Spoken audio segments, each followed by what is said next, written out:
And what is the topic? As you all can see here, being egoless. Okay, so ego, one of the five vices, and how we want to overcome that. So that is what Dr. Prashant Kakode is going to explain to us. So I would like to invite Dr. Prashant on stage.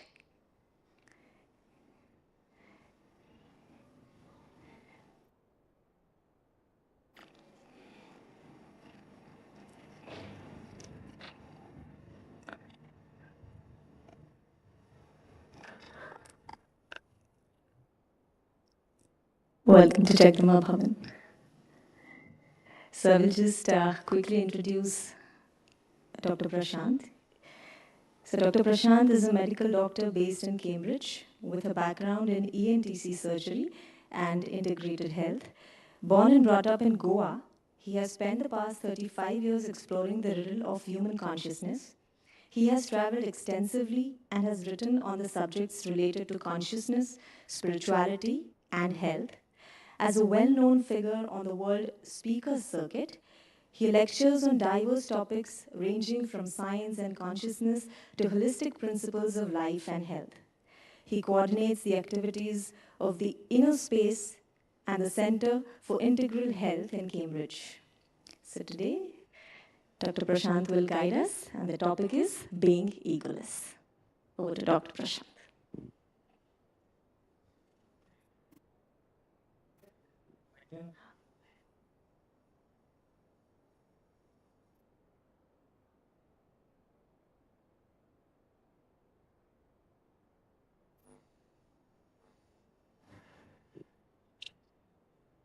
So we are trying to see if there is a Zoom link, just give a suggestion. If there is a Zoom link and if the iPad is connected to the Zoom,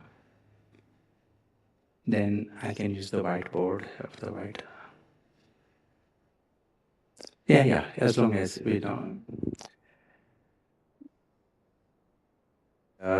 Greatly appreciate your interest in being egoless.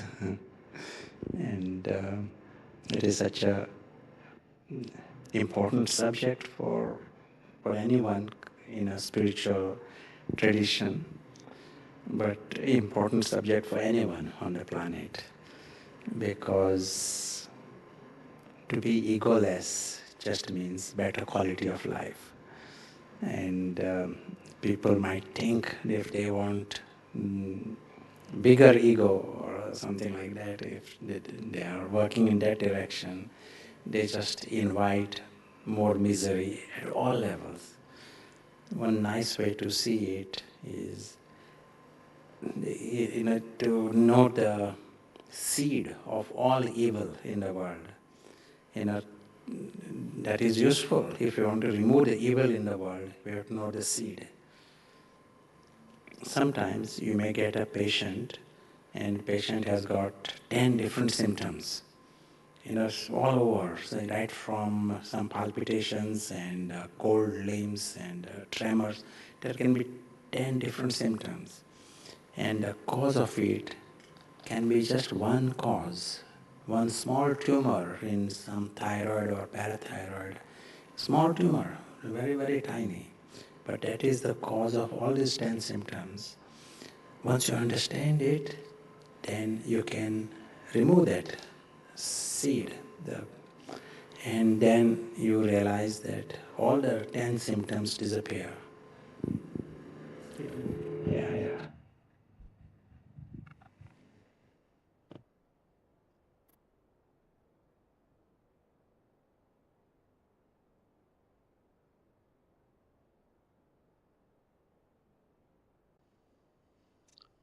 Yes, so something similar happens with our personal life, but also our society, that there are many things we do not like in ourselves. It can be some emotions we do not like, and some personality traits we do not like, some selfishness we do not like. And you will see the cause of all of that is one word, ego. and the cause of all our so-called unpleasantness. That is ego. Whatever you do not like in others, its root is ego. And if that is the cause of all the wars on the planet, what do you think is the cause of all the wars that are going on? It is just the ego. If someone was to be, you know, humble, he will see that there is no real need of bringing in these millions of soldiers and destroying things. So we will be trying to understand this word ego also. And that is the important part of our journey. To become egoless, we first need to understand ego. Are you all okay with the language? Or anyone needs translation? किसी को translation की जरूरत है? हाथ दिखाओ. भाषा ठीक है?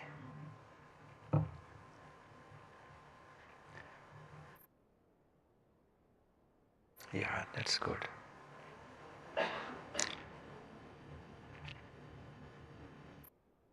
So let us first create a few minutes of silence, and let us come into some preparation for our subject.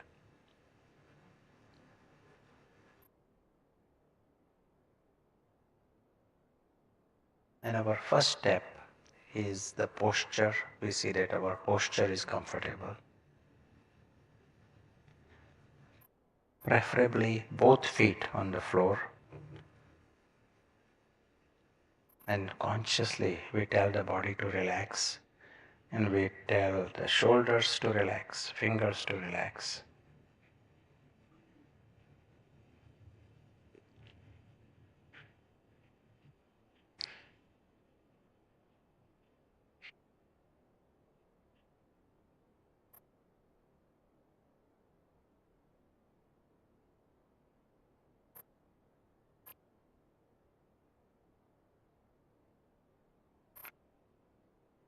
And our next is experiment with concentration. We direct our attention to that supreme home, region of the sky, region of the world beyond, sky beyond the sky. We come to that region.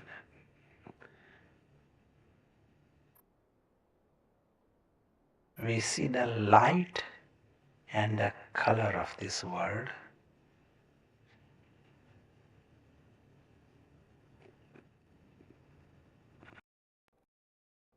Our next step is we are in that world.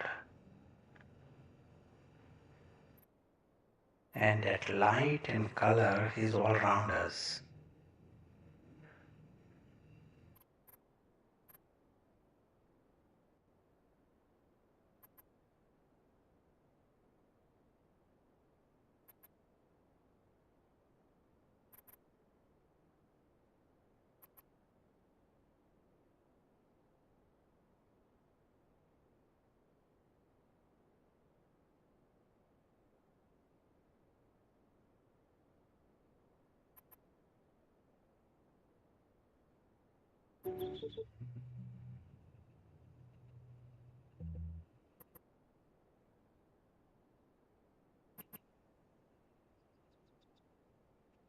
We are aware that this is a region of silence.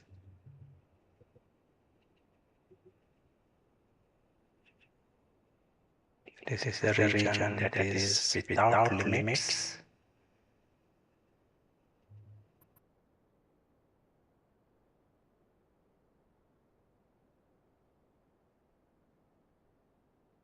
This is the home. This is the home of everyone.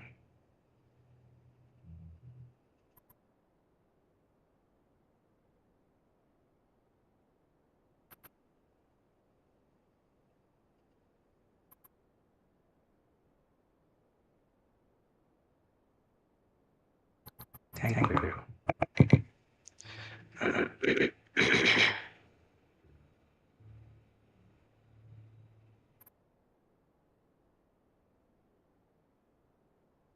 May I ask who had good concentration and who had 100% score in this concentration?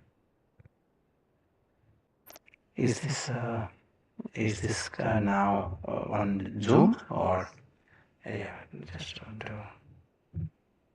but is it Microsoft? Is this Microsoft or Zoom?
Yeah, are you familiar with this particular program?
So some learning of our different programs, that is also important part.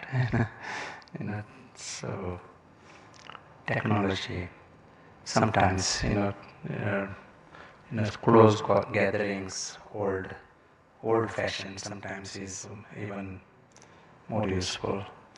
But let us see here. So in this, we want to see what ego is, as we were saying before. And for this, we are seeing first our world.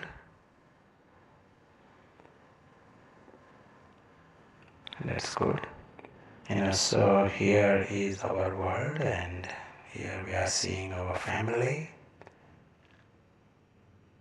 This is not a region for meditation. This is our home, and this is the main world, and this is the main family. And this is the home of the father and the family. This is the eternal world, and the world that we have right on this world. And then there is this physical world.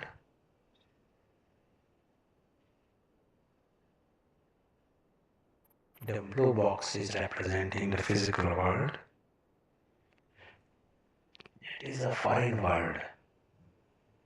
Our entire city, and everything that you can see, touch, is within that foreign world, in this world.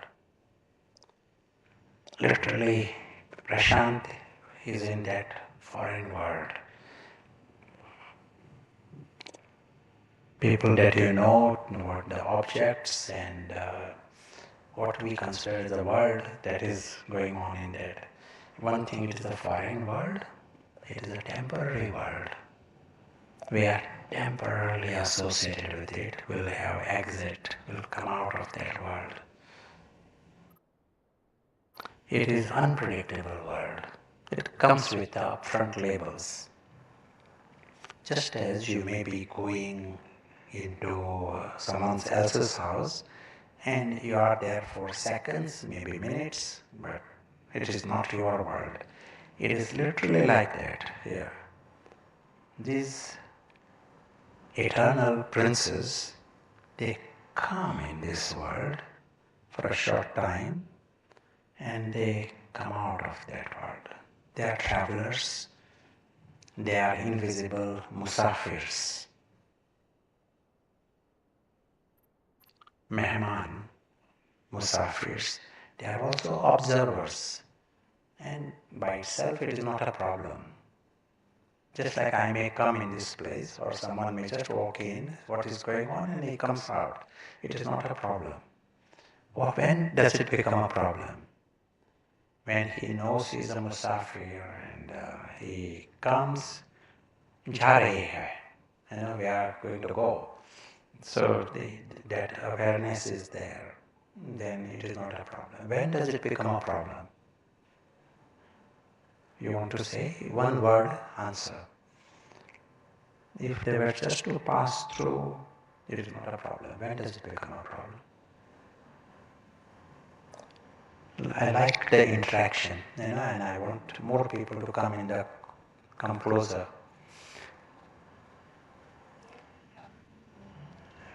to lose the awareness. Okay.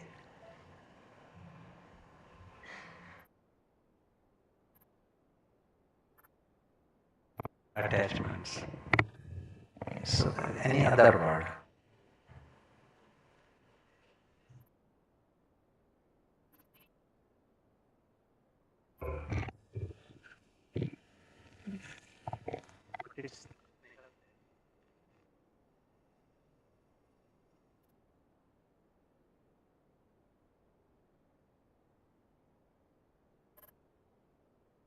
Yes. Yeah, हम भूल जाते हैं. Yeah. Hmm? Right. So if I just come here passing through this, that is not a problem. But if I create dependency, if I start to become dependent on something that is not even mine, it's a parayi dunya, and paraya ghar, then it is problem, and it is not even required. You got a eternal world, and it's the best world, supreme world you got. So now they become dependent. If they create dependency, that's the problem. It takes the form of creating bondage, bandhana. What's the first sign? How do we create a bondage? Bandhan is, we hear this, na? Jivan Bandhan, Jivan Mukti. When do we, first sign of creating a bondage? When do we create a bondage? Attachment,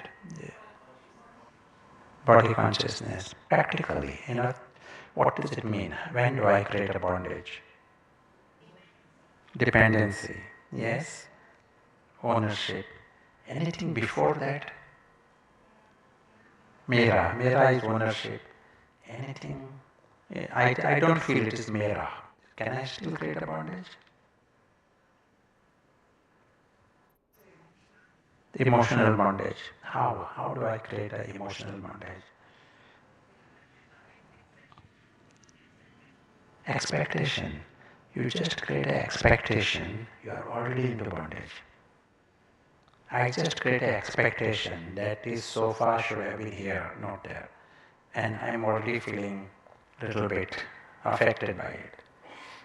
I create an expectation that whatever, the temperature should be hot or cold. I create an expectation that this should work. This is not our world, it's a foreign world. I can't make any demands. I can't create any. I just watch. It is not my world. It can do anything that it does. Then you are free. It is not in my control. Then you are free. Understand? Expectations from other people. They may be your relations. They may be promising you, they are going to do this and do this. And the moment you create expectation, you are in a bondage. Apeksha. So, anyone got any apekshas? In Pune, do they create apekshas? And if you are creating more expectations, you create more masters everywhere. There are bondages created. And then they can give you sorrow also. So when you don't have expectation, there is natural acceptance, and it also means you are not dependent. There are no masters. So at work, or it can be in the center. People are very nice at the center. You create expectation that they will be nice tomorrow, then you are in bondage. How long does it take to create an expectation?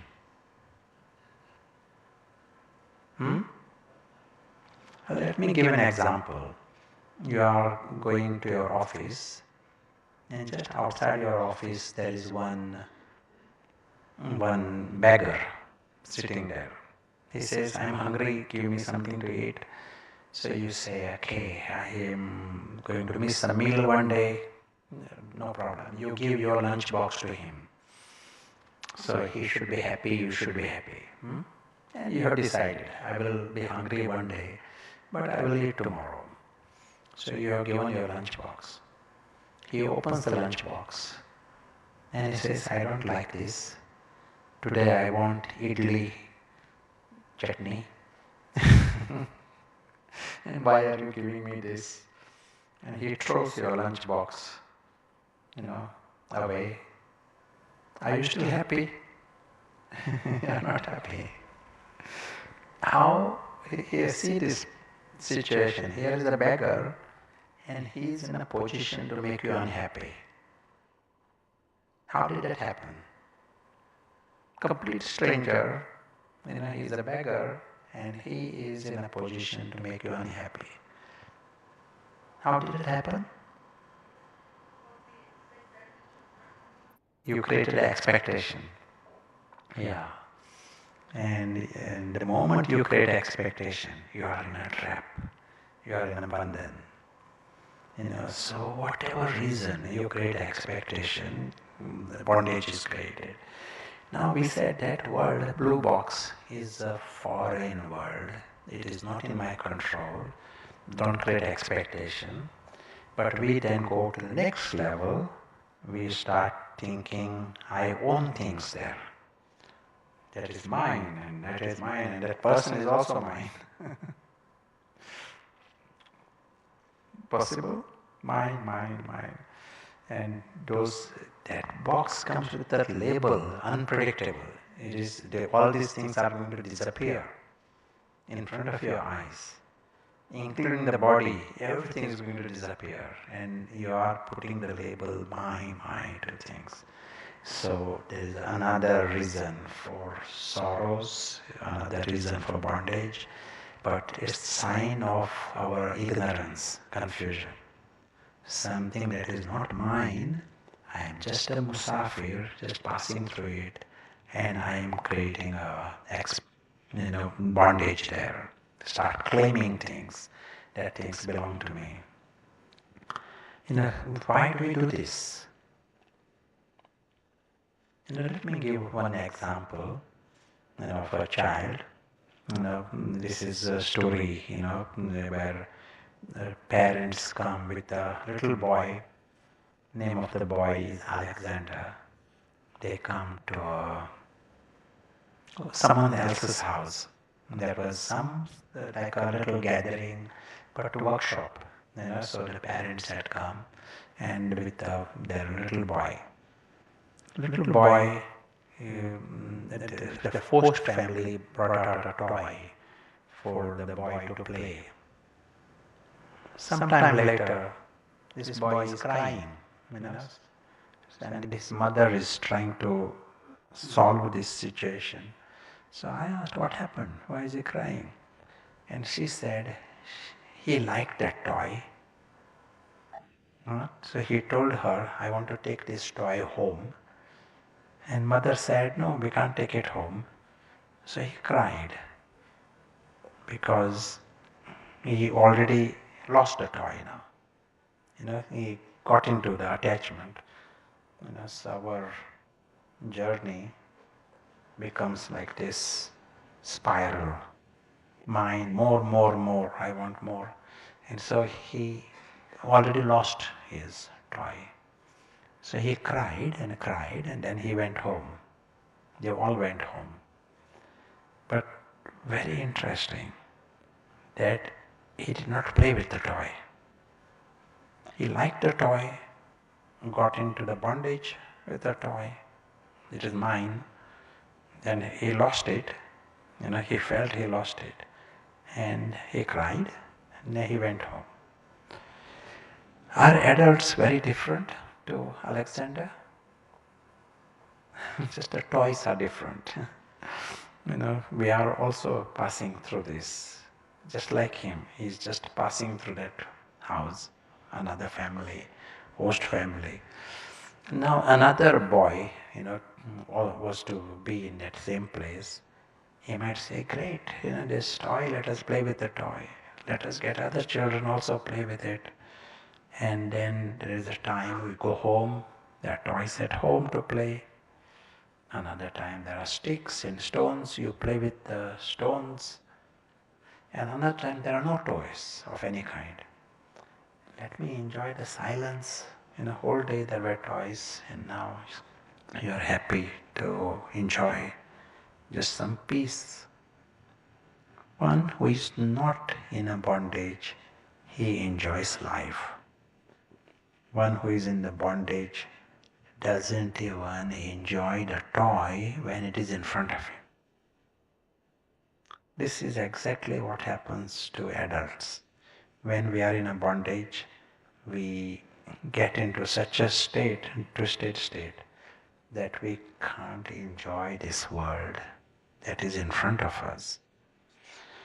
One young man, but from the Indian background, he lives in London. He wanted a perfect wife. So everybody is trying to find a perfect wife. And lots of stress on his mother, obviously, to find a perfect wife. So they find a perfect wife for him. Is he happy? No. Now he is more unhappy. His mother is saying, I never saw him as unhappy as this. Because I may lose my perfect wife. He has not lost her. But I might lose the perfect wife. That is his crisis at the moment. And so he is unhappy. And one way or the other, we all are in different level of this spiral. Further down the spiral, greater is the misery. If we are not in that spiral, higher up the spiral, less misery. We have the option not to be in the spiral at all. That spiral is not compulsory. We are musafir. Spiral means you started creating a bondage, and and creating dependencies. Musafir, he knows that he doesn't need to own anything. So let us experiment with this attitude, Musafir. It is very easy to be a guest at someone's house, to be a guest in a town. It is easy because you may be a tourist passing through a place and you see everything with that lightness. But to be a musafir on this planet, it needs something more.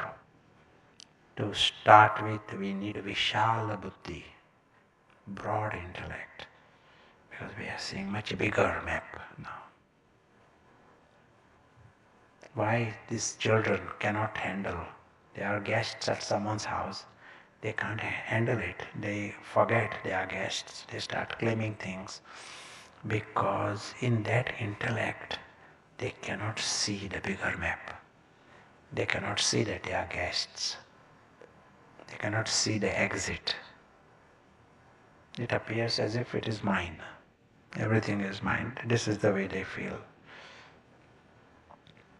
So here, to get the bigger world, we all have broad intellect, Vishala Buddhi, but more we use it, it will become stronger. When Baba says, spin the cycle, see the different forms, Trikaldarshi, all these are like seeing the broad map, big map. We are passing through here. With Vishala Buddhi, we need one more intellect. What is it? For this practice, for us basic Atma Bhimani practice, we need Vishala Buddhi, but we need something else. What is it? Trikaldarshi and intellect, Buddhi. Which Buddhi we need? Paras. Still another word I'm looking for. Divine, still one more word. Mahin.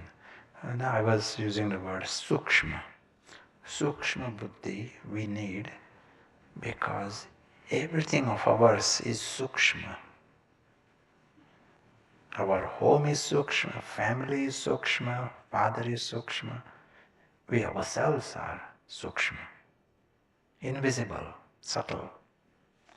So if we approach this life with Pattar Buddhi, we are stuck in that blue box.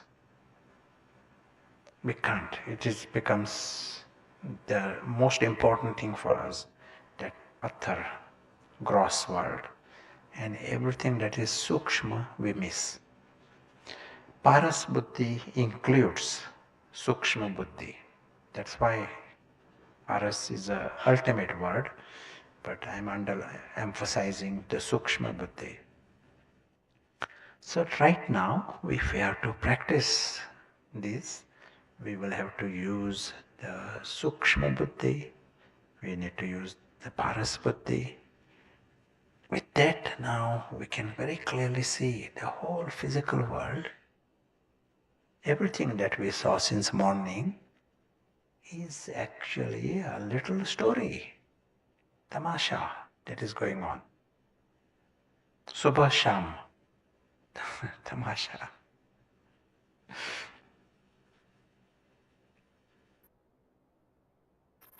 And it is a great performance.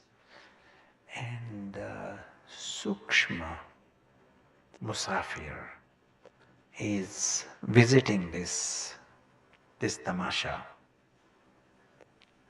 That Musafir has his world beyond.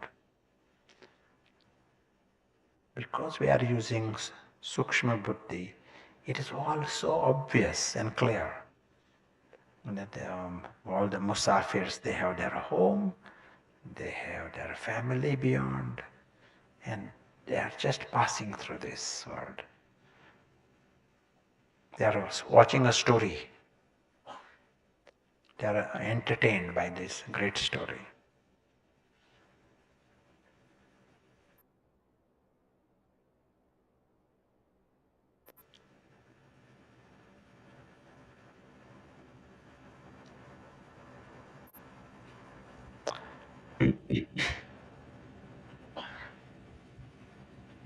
Thank you.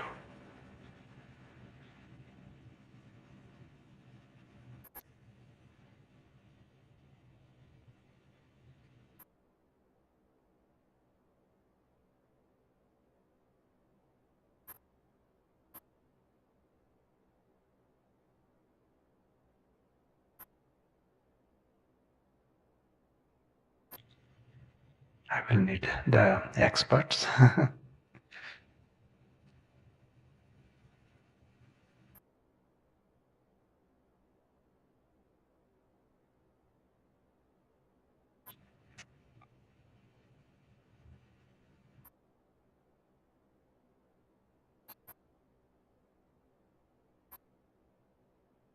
just want to go back to the page.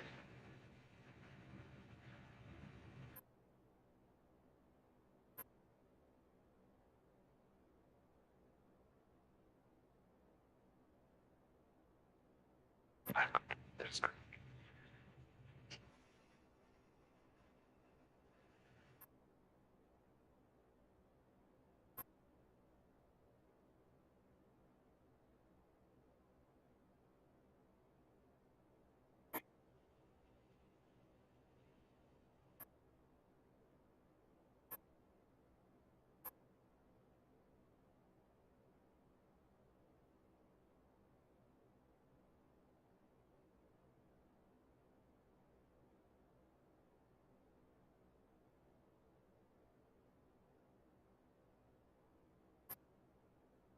It is nice to learn a new trick.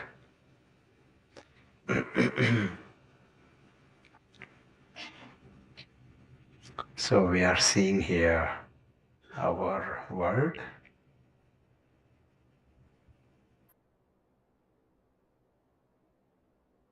and we said we enter into this world of creating bondages.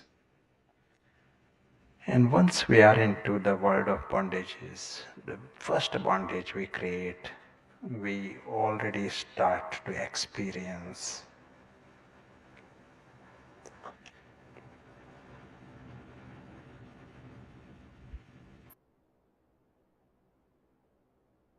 We already start to experience insecurity.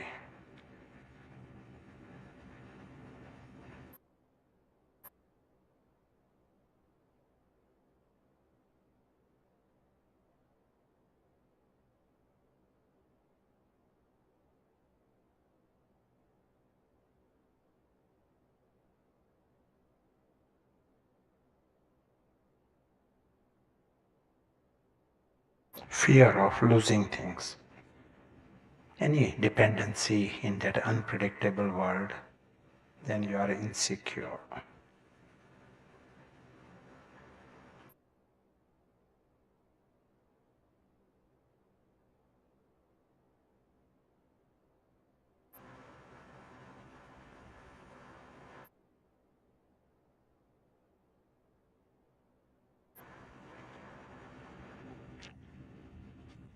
And no one likes to feel insecure. So then the next feeling that comes is desperation. Desperation desire to feel secure.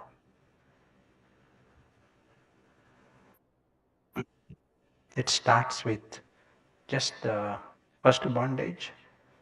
If he is a musafir, he is passing through.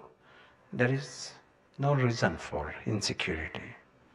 But he first creates his bondage, and now he feels insecure, and then there is a desperation. What will happen to him? What will happen to his supports? And when he is at this level of desperation, and he doesn't know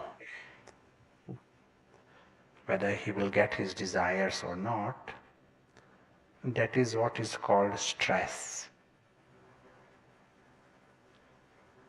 Stress is defined as desire uncertainty complex.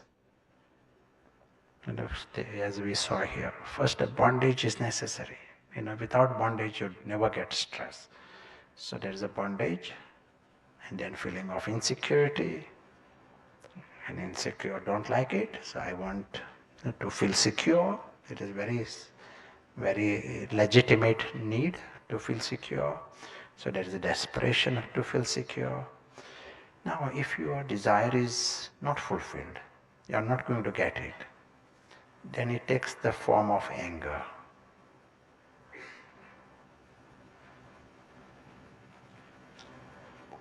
If it is not fulfilled, and I can't blame anyone, then it takes the form of depression. Because the anger is directed towards me. If I can blame someone, it takes the form of anger. If I can't blame anyone, it is directed to me, I am to be blamed. And then it is depression. If there is desperation and I'm not getting it, but someone else gets it, I'll find myself in envy. And you literally find the whole spectrum of human unhappiness, and its origin is the bondage.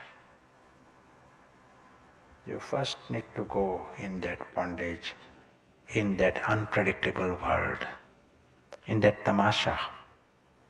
If you were the sakshi watching the tamasha, there is no reason for any of these things. But you go into that, and then you find yourselves in this.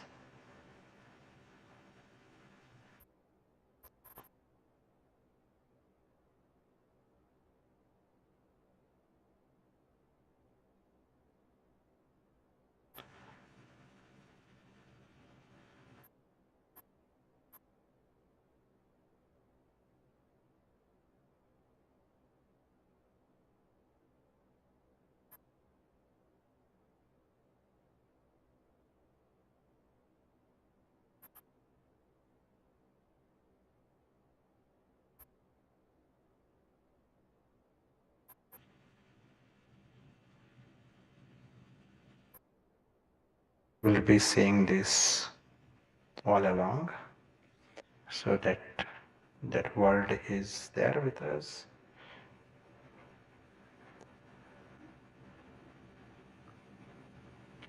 Is it possible for us to be in this world, to be involved with people and involved with money, involved with objects, food, and have no bondage at all?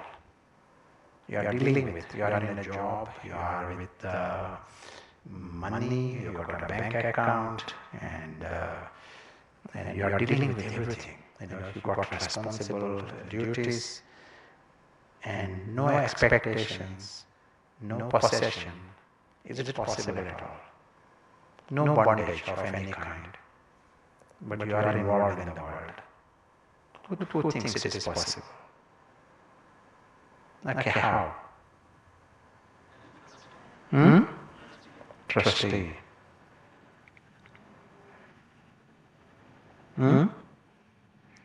Invisible traveler. Yeah. For that, we obviously need to see the bigger map, and we need to understand that we are the guests in this world. We are passing through, musafir.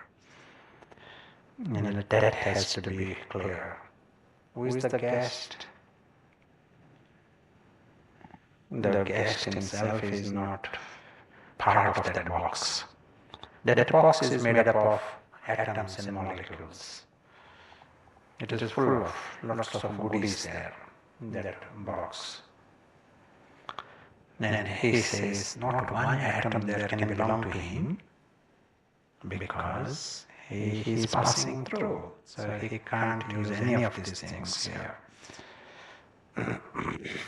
If nothing in that box can belong to him, he says not one atom of that box can define him. So he sees himself as a musafir, but musafir who is not made of atoms or molecules. That atoms and molecules are of this world. That's why he sees himself as invisible Musafir. He is experiencing, he is inward, he is dealing with everything, but he is free.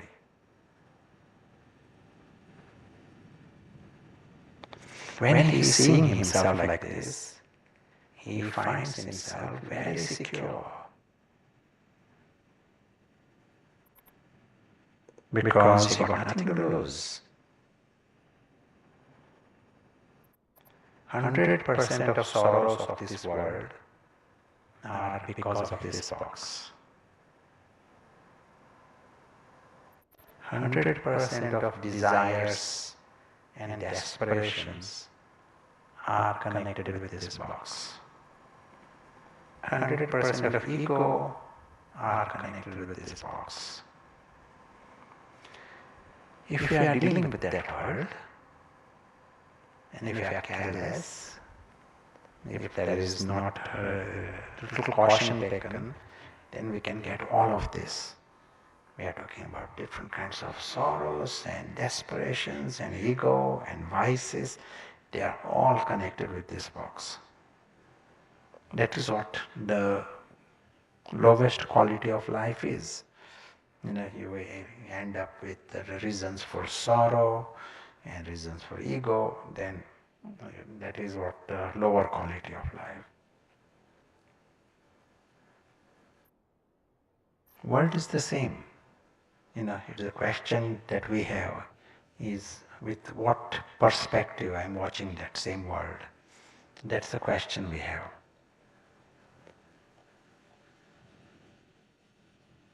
One who goes in that downward spiral, same world, but he's creating a misery for himself. One poet by name Milton, he says, mind in its own place and of itself can create heaven of hell, hell of heaven. You give him heaven, but if the mind is upside down, he creates hell, he experiences hell, even in heaven. But if there is hell, but if the mind is right, it can create heaven of hell. So it is here, here is the box. And what attitude do I have whilst passing through this? And understand the question of the spiral, downward spiral.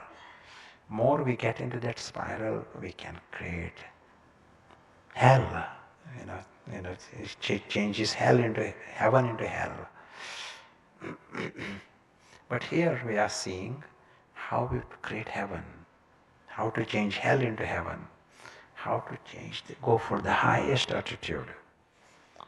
And the secret here, this moment, we have to forget even what happened a minute ago. This moment, remind that we are Musafir. In a true sense, it is an invisible Musafir passing through this world. And Prashant is part of that world. The box, the Tamasya box going on, and he's just passing through. And he has got nothing to lose. He is secure.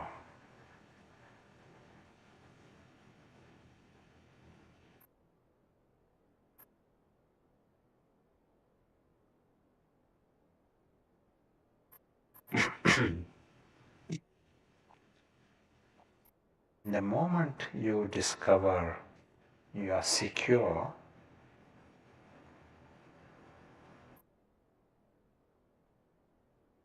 secure feeling, it brings out the best in you.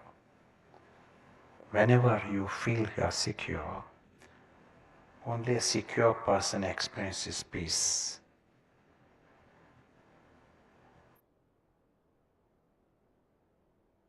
One who is secure, he experiences happiness.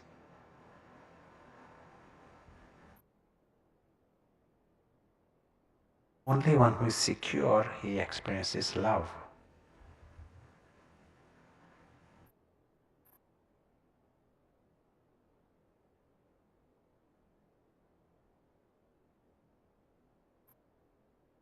you will find, just catch hold of feeling of security and you discover your best.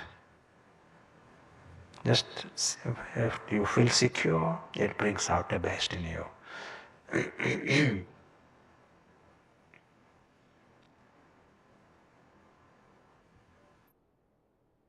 If someone makes you feel insecure, you will find your love becomes less. That's all. For whatever reason, you feel insecure. Not necessarily physical body, but some ego within you feel insecure. You feel the person makes you feel insecure. And your love will become less and less. Why do we love children more? If you see some children, lots of love comes. Why? Innocent. Why do we love someone who is innocent? Egoless. Okay? No negative thoughts. So why do we love them? Just because they don't have negative thoughts. They don't react. Right? Purity. The what? Okay, they will be useful. Okay. But you love children, complete strangers. You love them. And the reason, they make you feel secure. The bottom line is this. Your body is safe, but all your ego are safe. Another adult, maybe your friend even, the presence makes you feel insecure at some level because they notice your weaknesses, they make some judgment on you, they may be competing with you, whatever reason. Ego within me feels a bit insecure with all these very, very virtuous people all around. Understand, no? That is the nature of ego. Ego feel. But children, they don't make any judgment on me, they are not noticing any weaknesses, they are not competing with me, and physically they cannot harm me. At many levels I feel secure. And then lots of love. Innocent, someone who is innocent, I feel I'm safe here. The ego feels safe. And that's why feelings of love.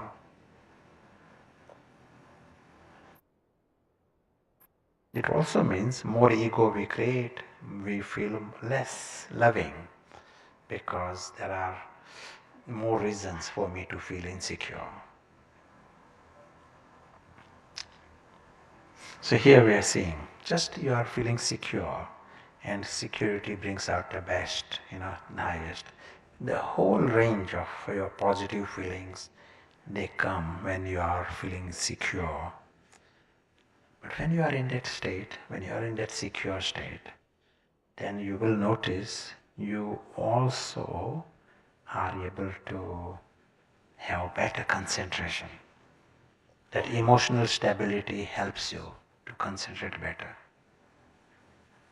That emotional stability helps you to grasp higher things. The clarity improves and you are more creative.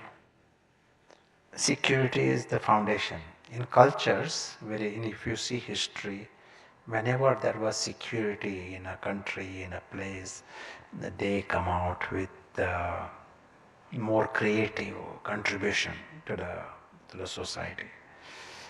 In the environment of security, there's enthusiasm, and so that they are motivated by these positive feelings. We don't need negative motivators. That insecurity, that's why you are working hard, that's why you are creative. When you are secure, you are creative in a new way. You are creative coming from your clarity, new ideas, and new ideas become a powerful motivation to come out, to, to spread, put them into practice. You want to say anything? So we are seeing these two sides, when we go into that spiral, we create a personality that becomes heavy, that is more insecure and all the other negative things. This is all.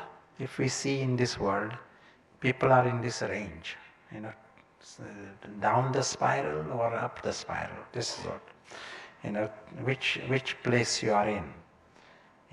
As you are forgetting that you are the traveler, create more bondages, and as you are getting more bondages in this, then you end up being sad, bad, mad. Those manifestations, in that lower personality. As you discover you are the traveler and zero bondage in that box, then you discover your life where there is inner inner peace and inner happiness and inner contentment and the richness of the soul you discover.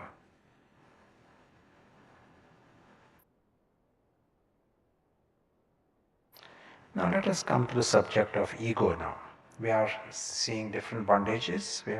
That's what we saw so far.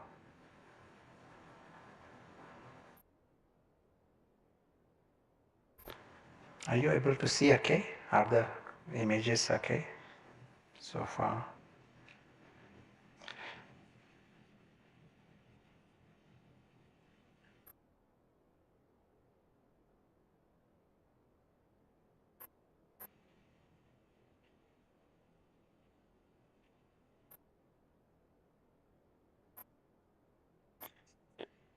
We saw that word. We said in this world we are passing through, and during this time we are creating expectations. It starts in a very simple way. You are just a musafir, you are creating expectation. And then next step comes, you are claiming things there, you own things. What's the next step of our bondage? I'm just passing through, here. But I start saying, why this sofa is here, it should be there, you know. But next thing, I think I want the sofa. I'm just the, the guest, and I start claiming that I want things. What's the next level of bondage?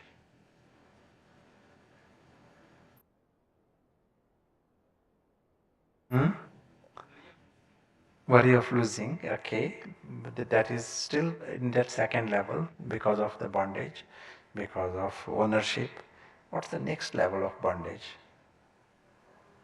Hmm? Roles, yes. Our next level is where we start to define ourselves based on the things in the story. That is what we start using the word ego. And in essence, it is a false identification.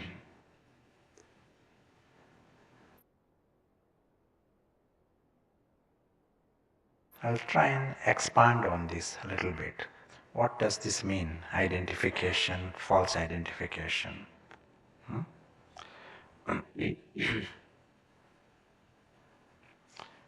This morning we gave the example. Satish is acting as Shivaji in a drama. Satish is coming on the stage, acting, he goes home. He knows he is Satish before the drama, during the drama, after the drama. People only see Shivaji, they don't know about Satish. So if this is for 1 hour drama, then it was okay. But if this drama was continuous for 1 year, not just 1 hour, 1 year, continuous drama, Satish is acting as Shivaji. So no one has seen Satish at all. They just have seen Shivaji. But for 1 year, Satish has not seen Satish. Understand, na? He only sees Shivaji. Everyone around him just treats him as Shivaji. What are the chances of he thinking he's Shivaji? Because he wakes up, everyone treats him as Shivaji. He's got a beard and people are so praising him, and this happens every day. What are the chances he remembering that he is Satish? Less. It is becoming less.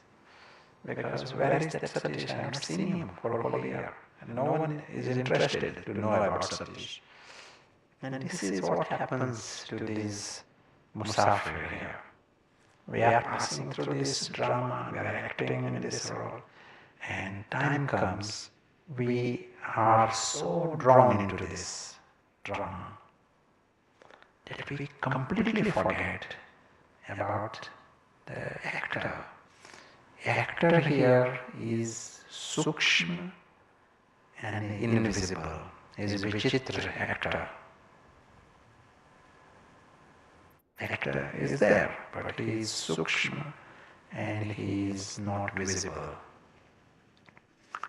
And when we are creating a society, that is Patthar society, they cannot see the actor. They are more easily drawn into the drama. So they deal with the Shivaji, Tanaji, that is their life, that is their world. Anything, actors, that is too subtle, and they want to ignore it. So this is what happens. And as a result now, you are defining yourselves based on things in the drama. These are many manifestations of this. You may define yourselves based on the body, based on the role, but based on many other things around the drama, including your clothes. You take things personally. You define yourselves based on things around this drama. The letter I, not just my. Who is I? You are saying, I am the one from this drama, theatre. Not Musafir doesn't come to the mind. Agree? So when you use the word I, even with knowledge and all, when you use the letter I, what comes to your mind? Old, Shivaji, in other words. Satish doesn't come to the mind, but Shivaji comes to the mind. So here Satish is invisible, and he is angelic, and he is from the God's family, but that doesn't come to the mind.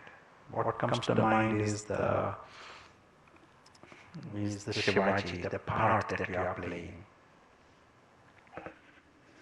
But so now you are using the letter I to things in the drama.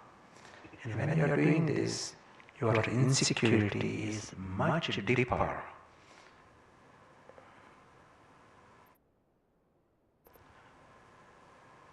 And when the insecurity is deeper, your sorrows will be bigger. Your stress will be bigger. Your anger will be bigger. And your envy, all the vices will become bigger. Sorrows will be bigger. Because I is a deeper bondage than mine. I think, I use the letter my to, that cushion is mine. I am a bit insecure, I may lose it. But if there is I, if someone destroys that cushion, you feel as if you are going to be destroyed. You are going to die.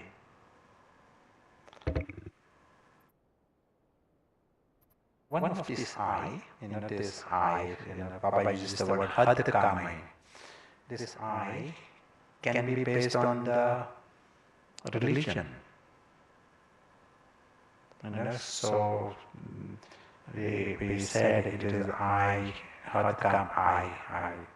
It is based on the body, based on the role Shivaji, but it can be based on the religion. Say someone is born in a Hindu religion and you are not even practicing it, but you might notice there is an I based on it. I notice it myself. I am born in the Hindu religion. I don't practice it, and it's zero. At one time, even before, maybe very little practice, but zero practice.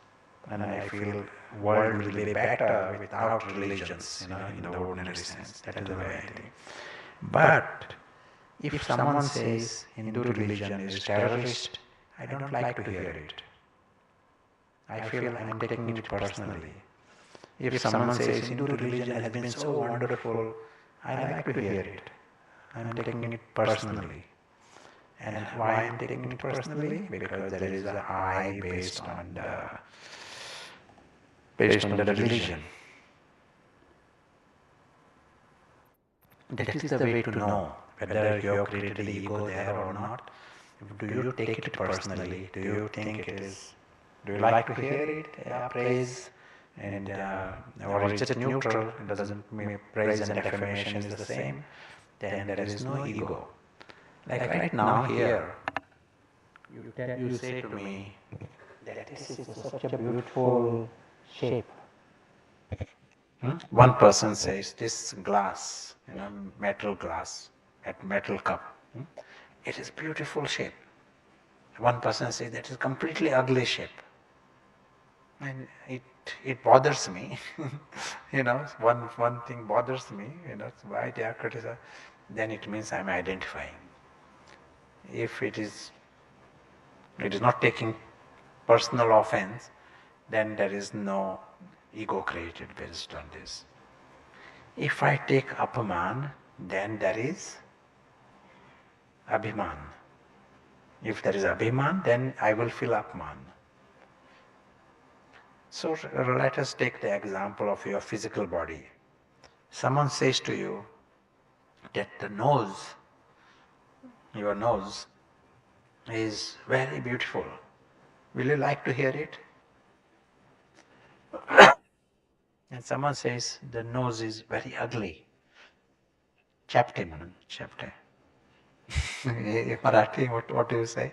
Flat? Chapte. So do you take offense? Will you take offense a little bit? Apman? Tells everyone the nose is, not beautiful at all. Will you take it personally? If you are taking personally, then it means you are having a I, abhiman based on the body. And only you will notice it. Invisible Musafir. His world is different. His intoxication is based on something else. He is not caught into this little doll of the drama, In the doll of the drama, some noses of one kind, ears are of some kind. He knows it is there for the drama, but he is something different. His self-respect is different. But Hadkamai, he will be based upon body, based on religion, which he doesn't even practice. Based on town, someone says, Pune is such a nice city, beautiful city, best in the world. If you create an identity based on it, then you will take it personally. You like to hear this. Do you create Hadka Mai in Pune? Do you create Mai of different kind? Okay. Say you prepare food. You prepare some item, food. You may prepare a toli, and someone is giving the toli, and someone says, who prepared this toli? Oh, it is very good toli, very nice. And you made it so quickly, very short time, such a best one. Never seen such a good toli. Will you like to hear it? Next day she says, That's the worst toli I have ever seen. That's, maybe someone else should prepare the toli tomorrow. Will you take it personally? Or you prepare a food, but it gives an idea. Here is an angel and a prince, immortal from a completely different world. He's just passing through this tamasha, and see the bondage he creates with chutney and with toli and with some town and with jutti and topi. It can be anything. Yeah. He can create an ego based on the jutti also, and he can create an ego based on the topi also. He finds himself in such a situation, takes the offense, bothers about it, complains, and stage is going up and down. And all these are signs of getting into this bondage, life of bondage. And the word ego, we superficially use the word ego. Someone has ego, some Trump has got ego.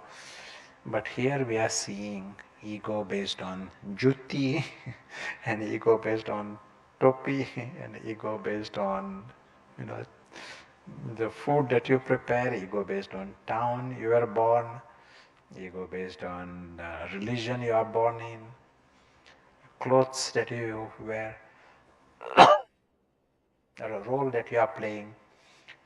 We go on creating ego. Intellect is not broad, it is not vishal. Intellect has become narrow, patthar.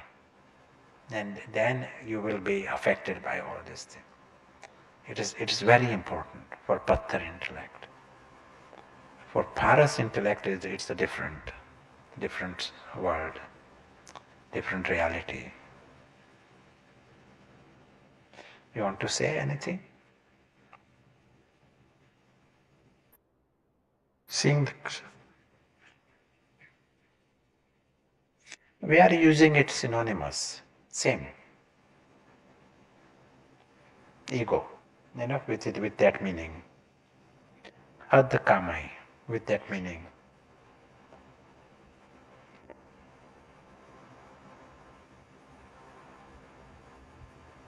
Anyone got ego?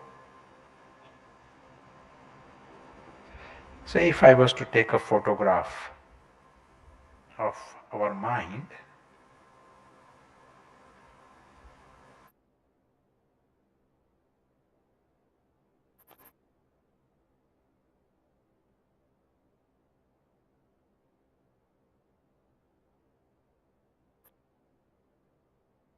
so if we take a photograph of the mind, you will see a picture like this.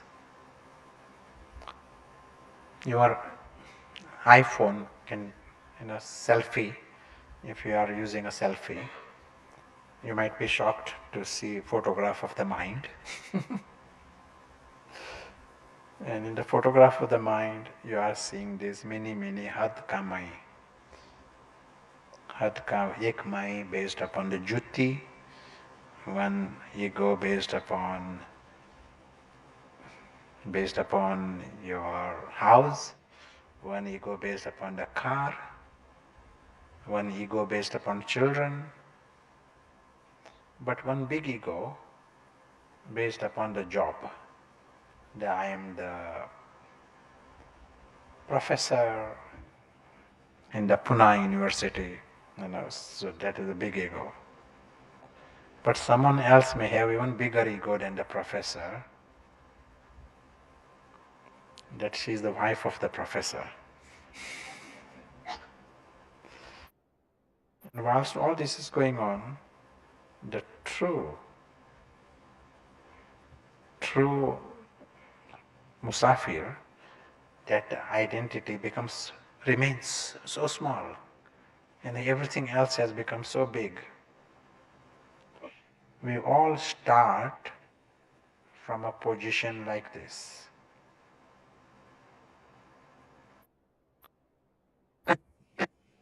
We do not start from zero ego, or false ego. We do not start with some had kamai. We do not start from that. Our starting position is clean. Like we said, I do not create a bondage in this room. In the first second I come here. First second I come here, I'm a musafir. I got just aware where I have come from, and I'm going to go. But once I come here and I see things, and I start creating expectations, I start claiming things, owning things, I forget that I got to exit. I forget that I am a musafir. But then I start creating I, my, based on things that is foreign, parai dunya. All along remind this, it's a foreign world, and you are using the letter my, I. When you don't have the slightest say, you can be out of it any second. You can be out. And you are saying, me, this is mine, and you are making rules, demanding from people, and I can be out any moment.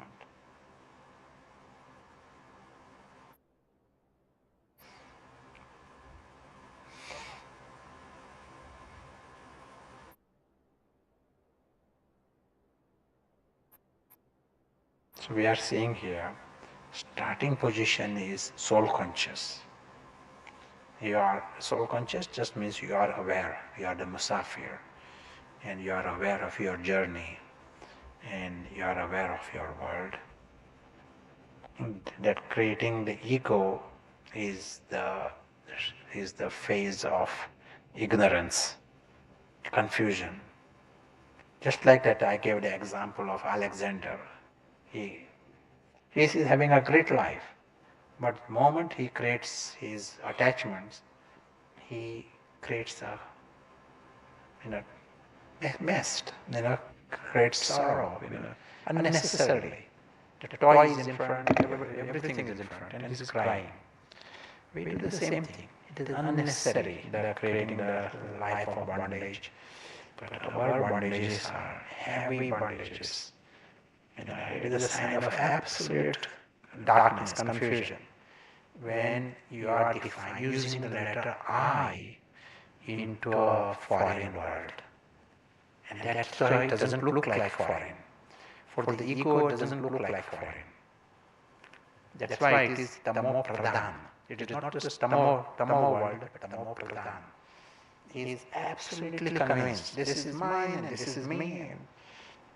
Convinced in error. Ego in Gita it is mentioned, stubborn in error. Stubborn, but in error. Such is the life of the ego. So it is not superficial. It is not just few people. Someone has got ego and someone has got no ego.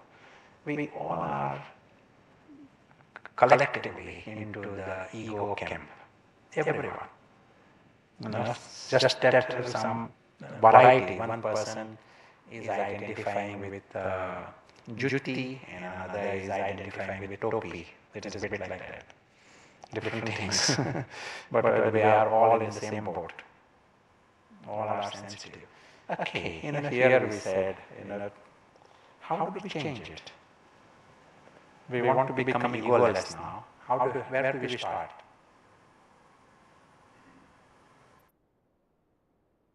Security. Yes. Hmm? Yes. Yes.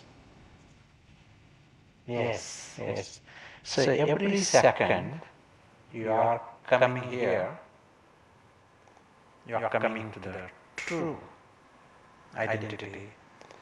You are a winner. Every second you are creating time in a false identity, that identity gets bigger. Another minute you spend in identifying. Ego doesn't. You don't need to create special meditation program for ego. ये चलते फिरते इसे चल रहा है, this false identification.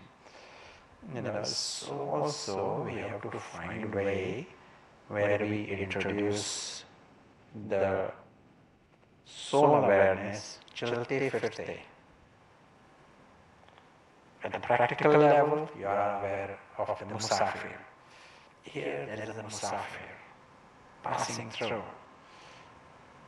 जा रहा है, मुसाफिर जा रहा है, and he is watching the tamasha. During those seconds, minutes, you are winning. You are nourishing the soul awareness. Invisible musafir. वो जा रहा है. This is not his word. It is parayid. During those seconds, the soul awareness is growing. And as that grows, false identities will become smaller and smaller.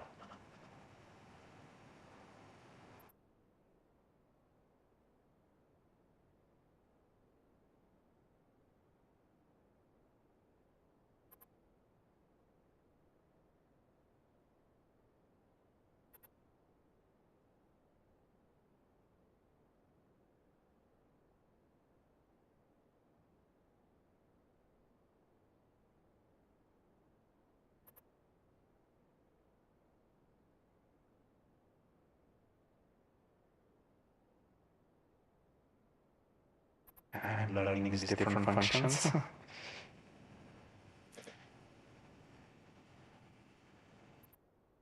Is it a control? Traffic control?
So one question to you. So now I understand this big secret, and I am creating time. I am creating minutes and hours. I am growing in this now. So 1 minute, 1 week passes, 2 weeks passes. I'm following all the disciplines, and things are progressing well. Ego is becoming smaller because I am creating accurate time. Musafir, I totally understand, agree, and practice it. What will happen after 3 weeks? So 1 week passed, progress, second week, progress is going well. I'm getting more refined and understanding this practice, Musafir, soul conscious practice. It is going really well. What will happen after 3 weeks? Hmm?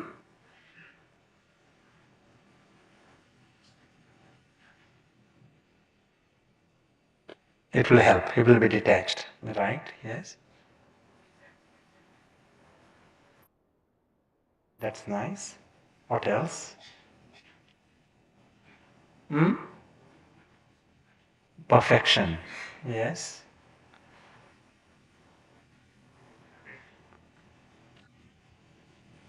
They get larger view. Yes, yes. All of this is good.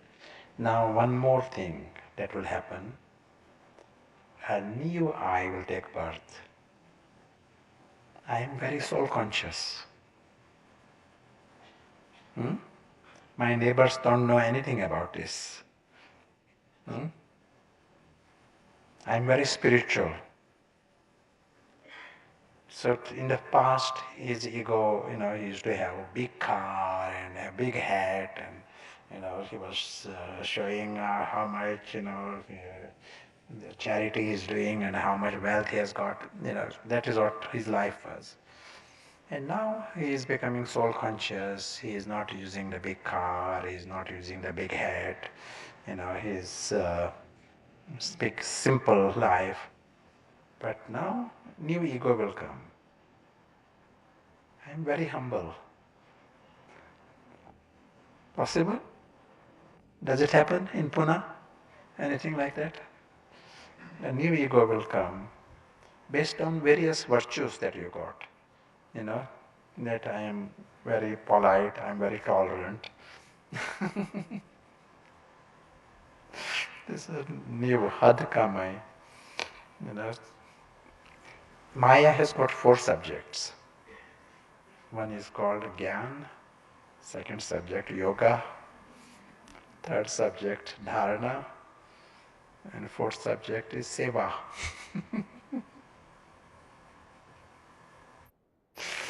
So ego will come based on seva. This is every time you see a student, your student, you say,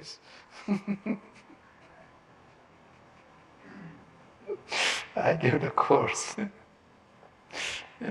Possible? Just a thought may come. You may not speak about it, but who is saying that? It is Hadkamai, based upon the tamasha. He is defining this. You have done something, seva. You might have small way or big way. You immediately put a label. Me, I did it, mine. So that is seva. Based on virtues you have, that will be my virtue. I am the one who is very virtuous. They are all true. Their virtues are there. but there is no need to create a had kamai based on them. Why not? Why we should not create had kamai? Because had kamai, ego is ego. It is Ravan's department. And ego will take you straight into the same sensitivity. It will get into, you know, it will take offense. It will become envious of someone else. If someone was to say, she's more polite, she's very polite. The ego within you will say, no, I am more polite. Someone says, he does very good service. Ego within you will say, I am doing more service. All these kind of feelings, they come because of this had kamaya.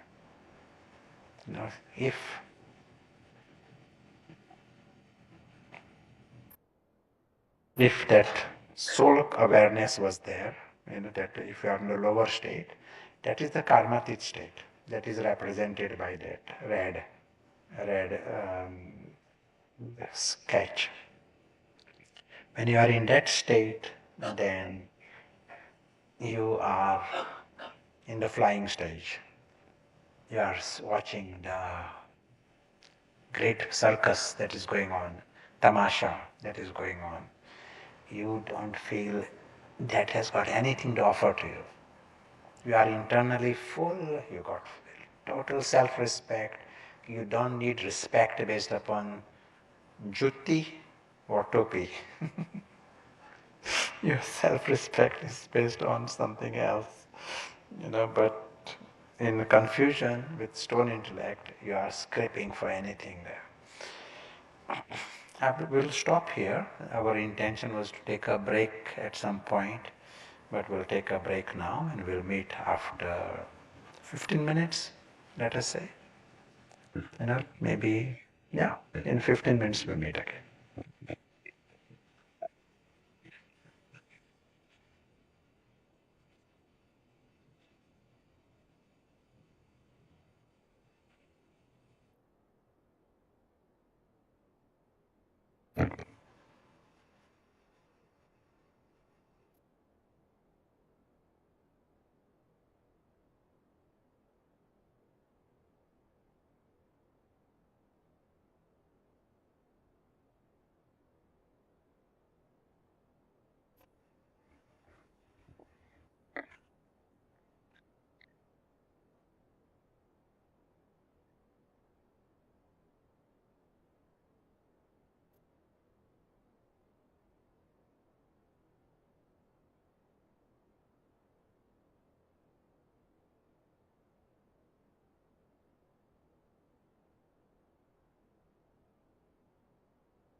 एक खूबसूरत जिंदगी आपने सौगात है एक खूबसूरत जिंदगी दी आपने सौगात है आपकी हम पर ओ बाबा आपकी हम पर ओ बाबा प्यार की बरसात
मिल गई मंजिल हमें, मिल गई मंजिल हमें, आपका जब साथ है, आपका जब साथ है, एक खूबसूरत जिंदगी दी आपने सौगात है।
जश्न जैसी हर घड़ी, जश्न जैसी हर घड़ी, इस साल की शुरुआत है, इस साल की शुरुआत है, एक खूबसूरत जिंदगी दी आपने सौगात है, सौगात है, सौगात है।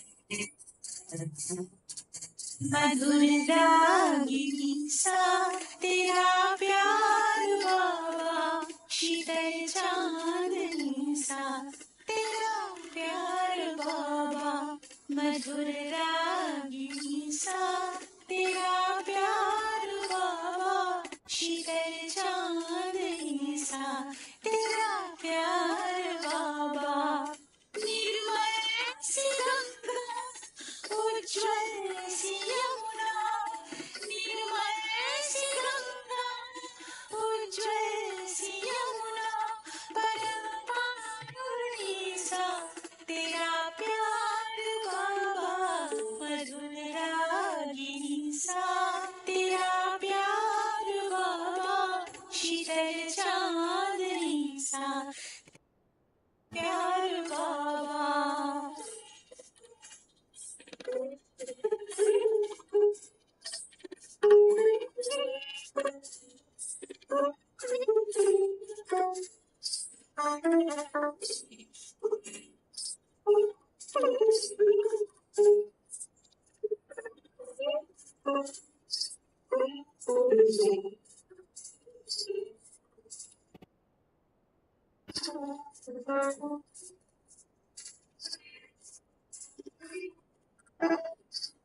तेरी बिखेरे हुए तुमको देखा तो हम तेरे हुए,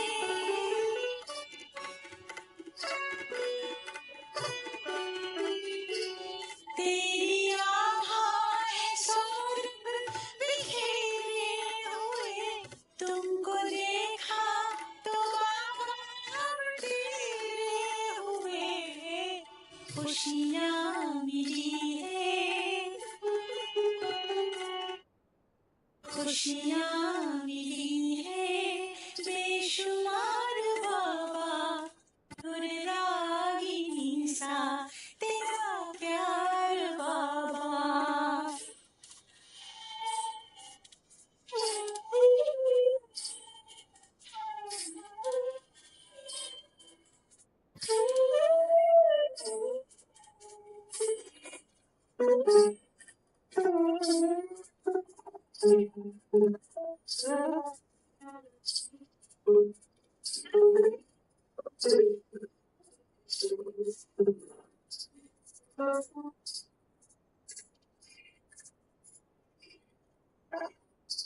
जिंदगी सोने जैसी हो गई, कैसी हम पे ये जादू गई हो गई।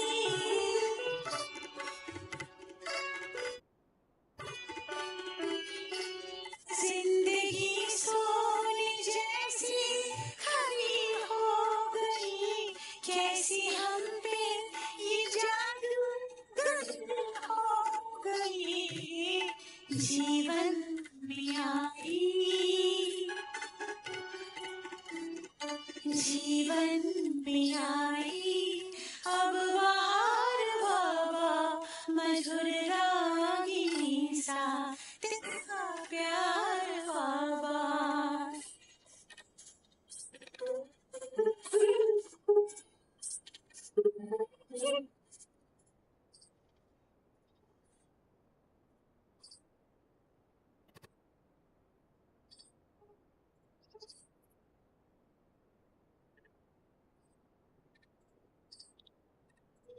Om Shanti.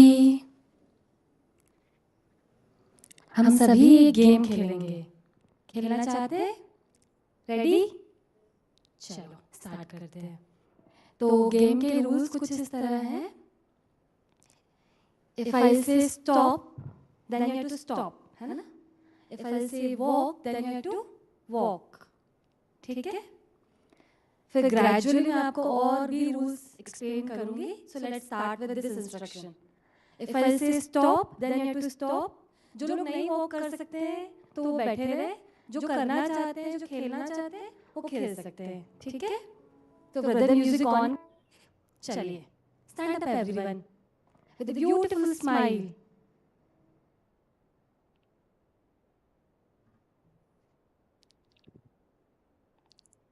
Walk, use full space.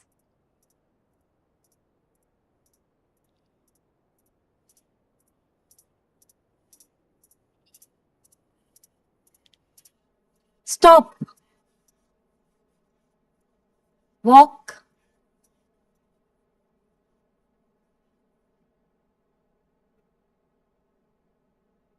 Stop. Walk.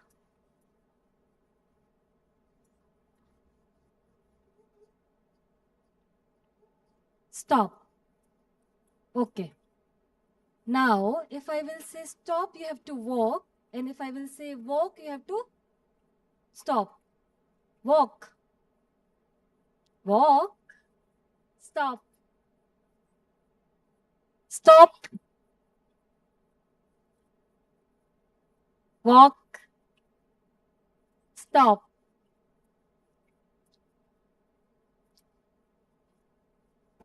Walk. Stop.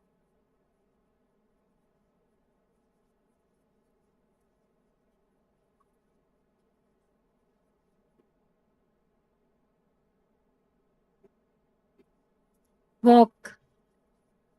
Okay. Now, if I will say stop, you have to walk. And if I will say walk, you have to stop. And another thing, if I will say name, then you have to loudly say your name. And if I will say jump, then you have to jump. Okay? Fine. Name and jump, two addition. If I will say name, then you have to say your name. And if I will say jump, then you have to jump. Okay?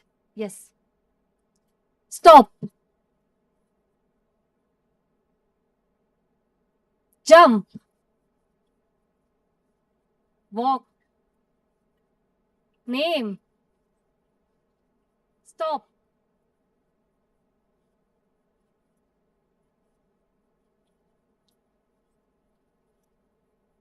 Jump. Name. Stop.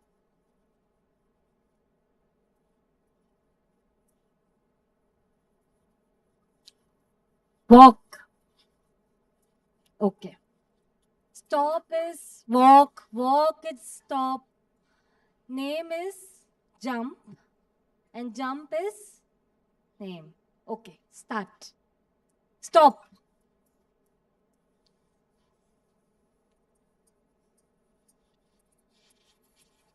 Walk. Jump. Name. Stop.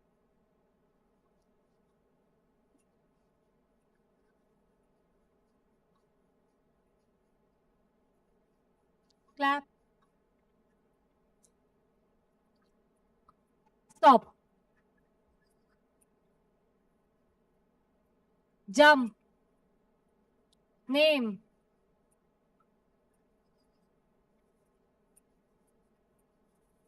Walk. Stop.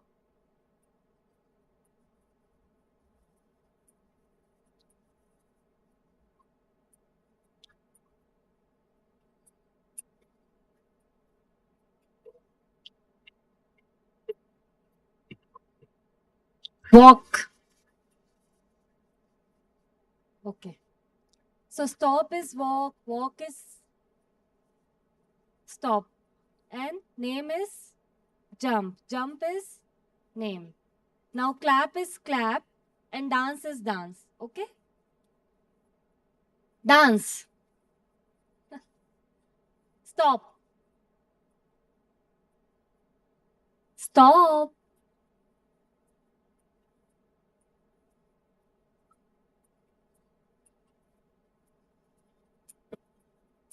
Walk. Jump. Name. Dance. Clap. Stop.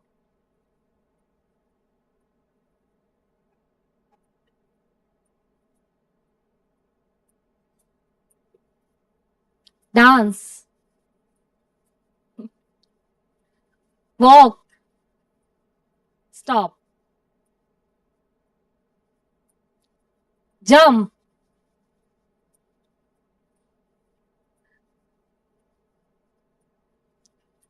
Stop.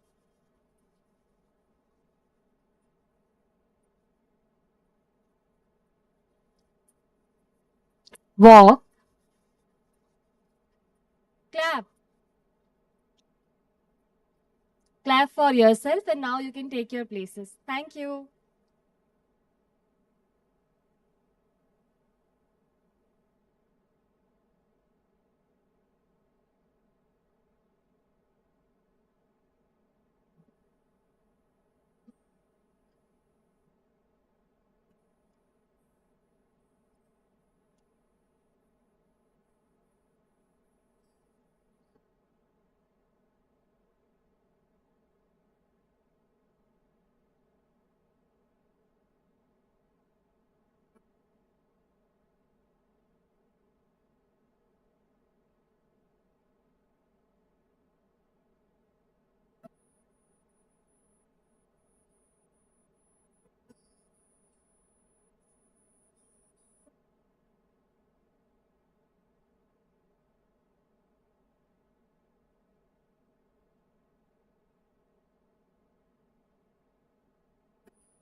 See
if the microphone can work.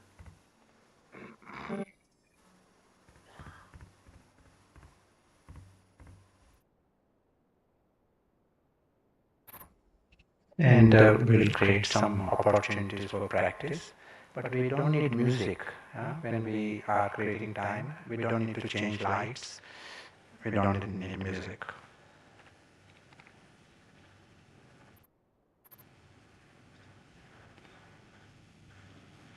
If right now, if we were to use Patthar, then this physical world, the world of dolls, it doesn't appear like a world of dolls. It appears to be our world. It doesn't look like a pariah world, foreign world. It doesn't look. It doesn't look like a world of story. It appears completely normal to be in that world. That's why it is like a complete tamo pradhan attitude. When we are using paras, this moment, we are using paras. Paras includes sukshma buddhi. It includes vishal buddhi. And then this whole physical world appears very small. That's why we represent it by a blue box, small box.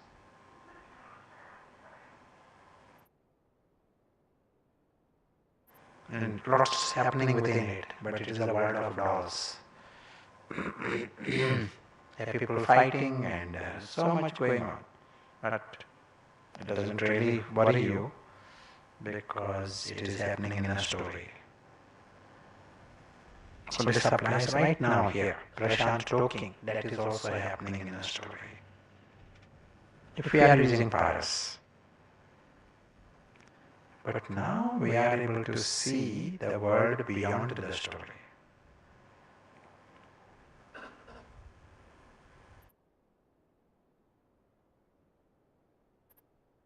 And beyond the story is silence. There is no noise of the story. We are seeing this world in the image of a sky.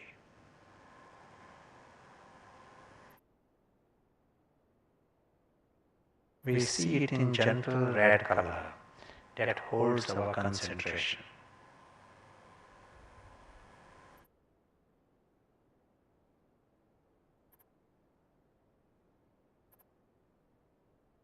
We understand this is the real world, this is not a story.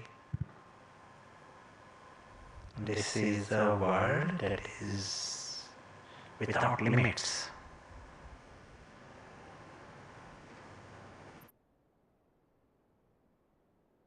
This is a world that is eternal.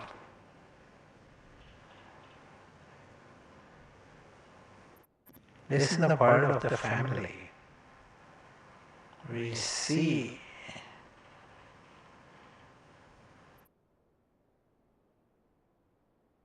the living stars in the sky.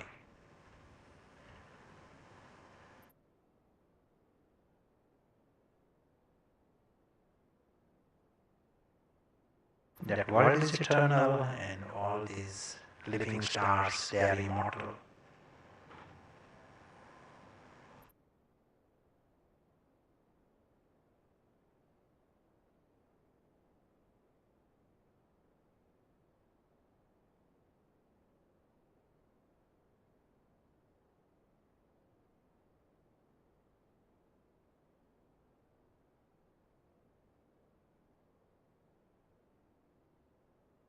This is the world of the family and the father.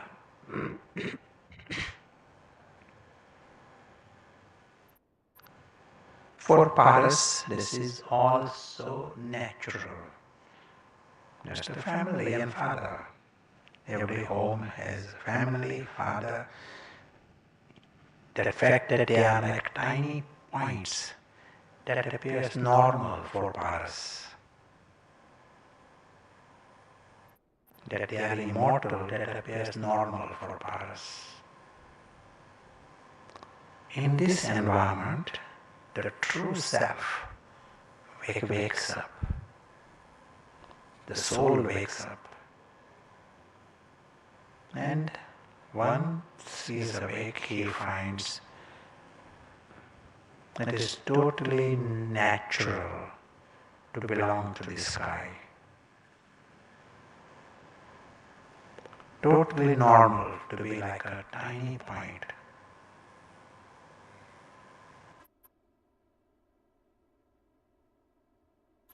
Totally normal to be a point.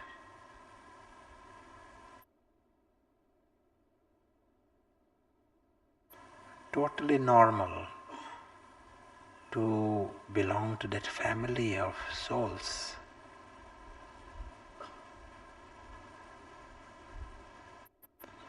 Totally normal to see the physical world as independent from him, separate, as a foreign world.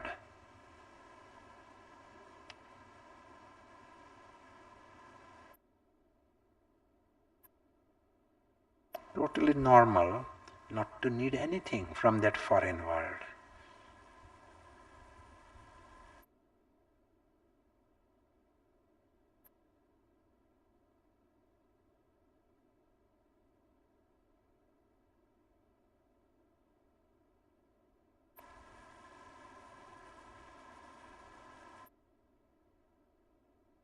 As the Musafir continues on his journey in the sky and on the earth, he remembers the immensely beautiful truth.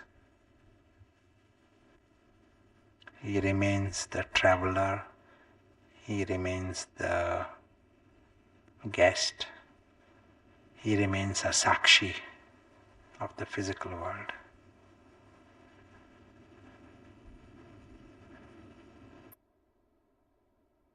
Om Shanti.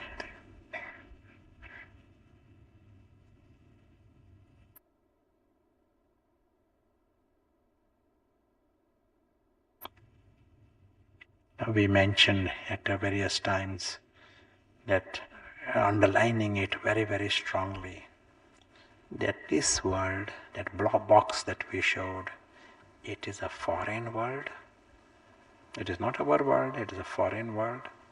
It is an unpredictable world. It is a temporary world. In this world, everything is so full that he doesn't even need any desire. Ichha matram avidya, dukkha matram avidya, nirvikari, nirahankari. It is a natural thing for him, for everyone. This is a world where life is with God, worthy, life of worthiness. The invisible soul feels worthy. If it is nirvikari, nirahankari, why will he not feel worthy? Worthy to be loved by God, to belong to God, to have company of God. He is like God. Such is the truth of the invisible Musafir. He is the invisible prince. And he has intoxication, happy, as was said. He has full self-respect and he has fullness. He got everything. He doesn't need to come in this world of dolls with any begging for respect, begging for position. Leave aside jutti or topi or create ego based on anything of this world of dolls. He doesn't need to. But when ego takes over, it appears completely normal to live in that world of dolls. He doesn't see it as dolls anymore. He sees it as his chacha, kaka, mummy, auntie. This is my jutti, my topi. It is, I want more. That is the life of ego. Fully, shameless. That's why tamo pradhan. Not just tamo, it is like an absolute. Like pradhan mantri. Not just mantri, pradhan mantri. In the same way here, it is tamo pradhan state. It appears normal. It is shamelessly accepted position. That this is my world.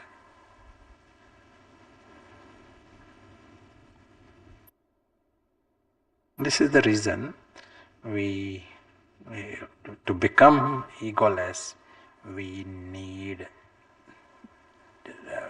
the best intellect, even to see this absurdity, how stubborn and absurd ego is. We need to observe it. We need the contrast. In that environment of contrast, we can see this better. I'll tell you a story, and I'll ask a question based on a story. You like stories? Okay.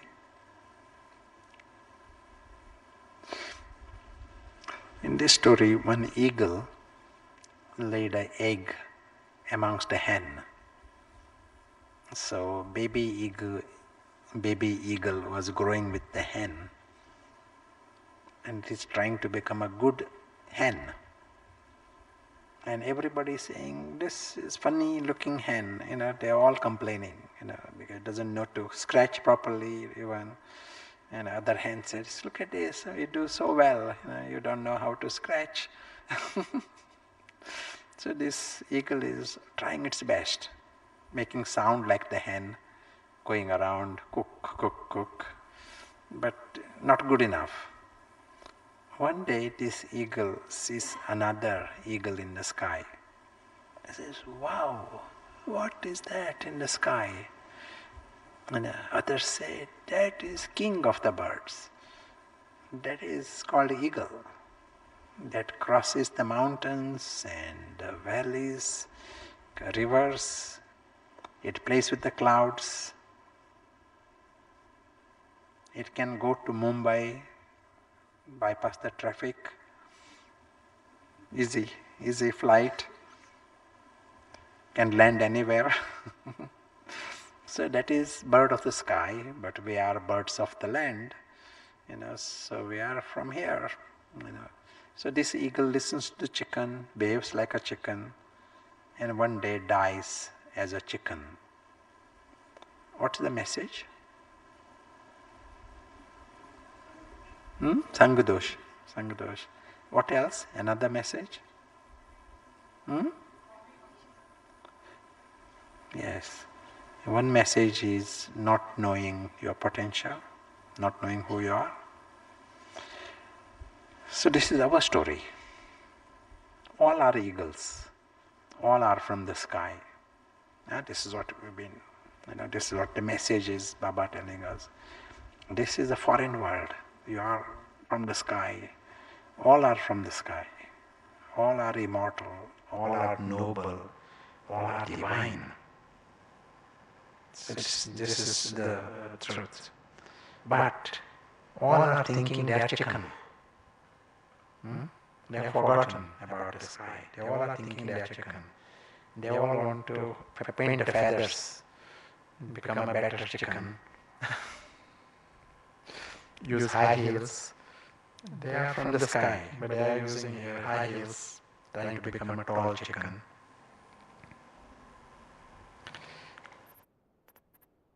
Let us say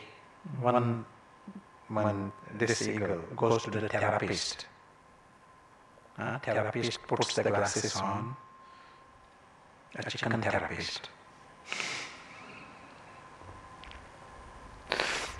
and says, "You don't look like a chicken, you are an eagle." But he says, "You take another opinion, second opinion. But my frank opinion is you are an eagle." So what should you do?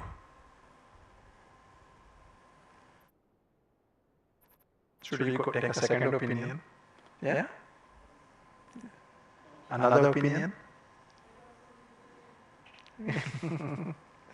If it is the chicken, they don't see the sky. They only see they're stuck in the earth. So second opinion likely to be chicken, not eagle. But he gave the hint that you may be eagle. Hint. Now he has the option to use the wings. Discover the sky. Discover the eagle. Prove the eagle to yourself. You don't need opinion anymore. Just a hint. That's all that you need. And now you discover what exists in the sky, what exists, on the land. Discover yourselves. Same thing applies to us. Sometimes if you give this knowledge to some scientist, they say, "I want proof, I want evidence." You tell them, "I'm not giving any evidence, just giving a hint. That's why we have come, to give you a hint. Then it is your job to use the wings." And you find the evidence yourself, you find the sky, you discover the eagle. We have come just to give the hint. And once you have discovered the sky, no one can prove to you that the sky doesn't exist. Once you have discovered the eagle, no one can prove to you. And that will be non-stop, forever. They can put an argument for themselves, but not to you. Do you understand? Because the experience is the only authority, not only the highest authority, the only authority. So we have wings, and that is enough. Use the wings.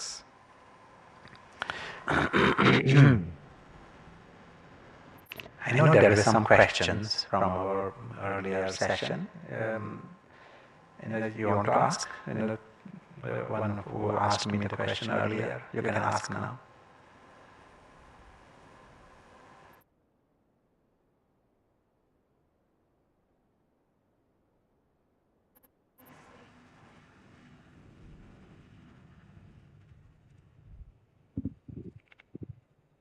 Om Shanti. Just mention your name.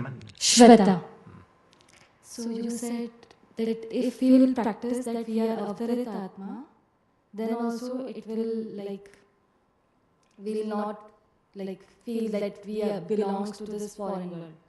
But it's not that normal. Na? This thought is not going to make us that like still, like when I'm talking, I'm not in that 100% soul consciousness. I feel like that I am in this doll world. So like how we can do naturally. Yes. You might have noticed, just you may sit down. That when you looked at the sketch, it became easier. Yeah, it became, you understood, grasped easier. You were able to see the bigger map more easily, grasp it more easily. Draw a sketch like that, with a little square and musafir passing through, just an arrow, maybe this image of a sky. Draw a sketch like that. Keep it in your main room, and so that you see it often. Keep it in your office, keep it in your main room. You will never regret, because more you seeing it, it will go in. These are micro experiences. Each time you are seeing it, you are reminded, wow, some situation comes, in your work, or some situation comes, suddenly it has become very big and you are getting drawn into it. And then you see this sketch, you say, this is the world of dolls, and what am I doing? For the ego, that situation is very big. But for the eagle, he has got a sky, and this is the story. He's still trying to solve it. He's happy to play the game, but he knows the sky, and he knows he's very lucky.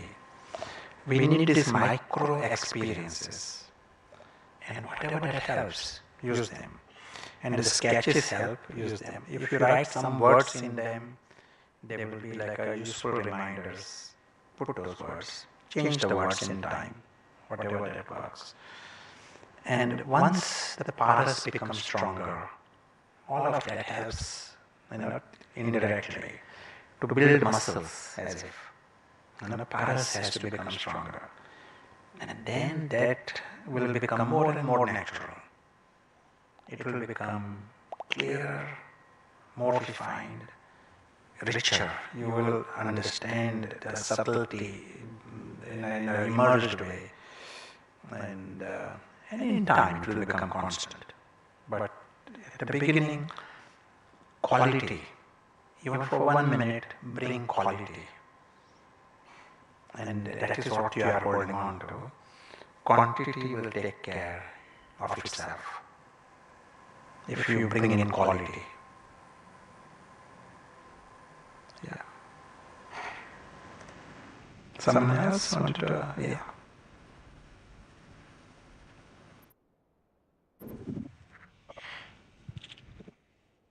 So, I'm Priya, and my question is, sometimes your present world is really very happier happening, and you're happy with your world that you're present in.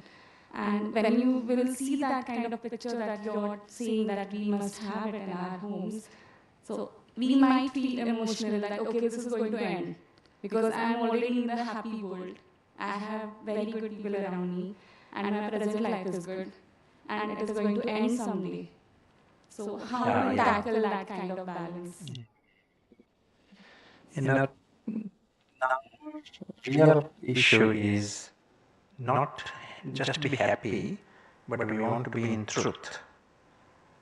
It is a bit like, say, if I am going from here to another city, Kolhapur, say, but if I am in the wrong direction, what is the wrong direction? What is the city in the wrong direction to Kolhapur? Opposite? Bombay.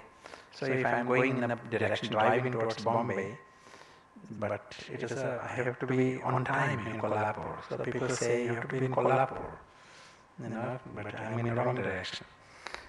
I say I am happy, but not enough. I've reached different place. I've been in the traffic of Mumbai after some time, and then to come out of it, go towards Kolhapur, it will be a bigger hassle. So that's why our constant checking is, am I in the right direction? Is my orientation right?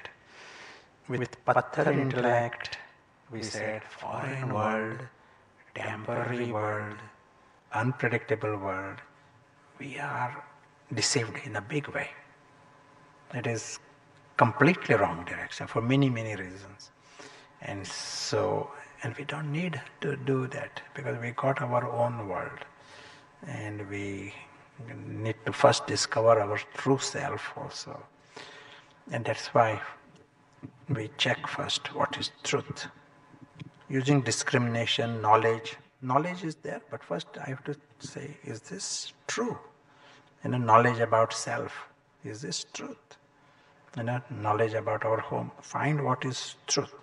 And if it is true, then I need to live in that truth. So then you will never be deceived.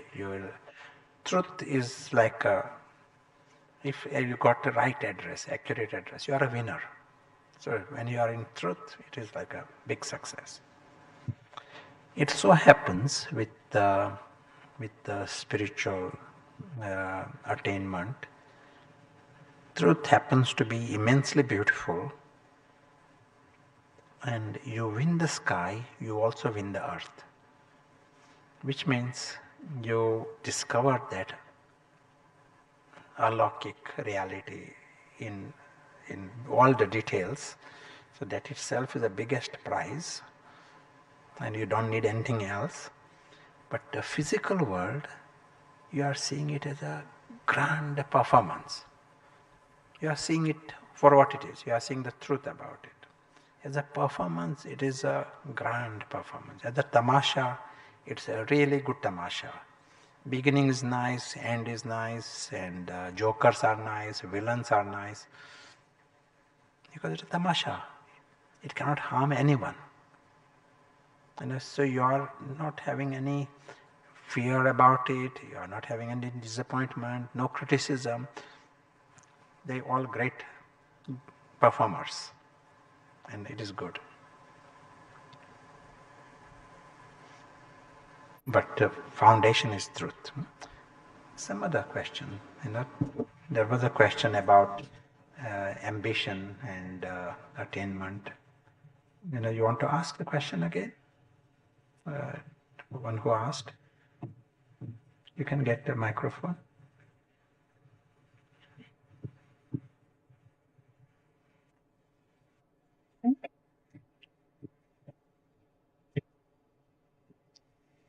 Hello, Om Shanti. My name is Sonali. My question is we know that we are musafir in this world, but at the same time, we should be very aware of this physical world, right? So, for example, we need to do some duties in our job. I can't just say like I'm musafir. So, I mean, it should not make me less motivated to do certain work or any goals that I have in my life. Yeah. So, how to tackle that situation? Yeah, sure. Thank you. Now the aspect of musafir, it's a big thing, huh? Not just a musafir, but it's a great news to understand who we are. But as regards our life here, you are now acting from clarity. You got a better understanding. We have a goal for that world also, which we had forgotten. And that itself is important. When you are in truth, we said before, you will never be a loser. You are a winner at every level. You are useful to others, useful to yourself. But also when you are in that truth, you are dealing with enthusiasm, and you are dealing with new ideas at all levels. You are a winner at all levels. So even in the story, this is a story, this is a drama. But even at this level, you are in a better position to play the game than anyone else, if you want to. Anything. If you're in politics, you will be a better person to come with the solution and to deal with these people who are fighting, sort that out. You are in a better position because you understand what is going on at a deeper level. You are not going into some ego-based emotions and all. But you do it, your motivation is coming from enthusiasm. But what you are choosing, other people are choosing things. And I came across people in India, one trend, they are doing it just out of envy. They are all running, they got some motivation, they are doing things. And when you talk to them, because someone else is doing this, someone else has got this, and someone else, they are in comparison and competition and envy. That's why they are motivated to do things. Some large majority is motivated out of insecurities, But insecurity, envy, these are the motivating factors. When you are in truth, your starting position is fullness. You know it. Your position is fullness, your world is immortality, and it is the best. You are not doing it because of some envy or something like that. But now you are doing it out of love. You know some big secrets. You want others to take benefit from it. That is the reason you are doing things. So there is the benevolence, love, new ideas, truth. These are the big motivators. And you might choose some career, some job to support the bigger mission. So there is a thinking behind, there is some thought behind, but not like others.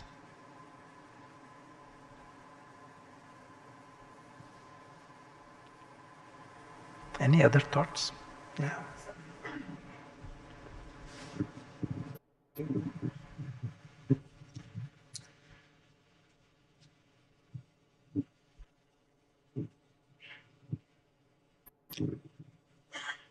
Vijay, we have come in this world to prove our existence. Now, if we take ourselves as a Brahmins, we have our existence now to go to higher stage, to become a Purushottam Brahmin. From there, we have to go to Farishta Brahmin, and from there, Devata. These are the stages for our Brahmin to be in Brahmin, remaining to be in Brahmin. Now, in this process, you have to nurture ego for proving your existence, for the higher cause. Now, in doing that, you should not feel that you are egoistic, because your aim object is to become on higher side, to become on Behad side, what we call now. So nurturing ego, here in this case,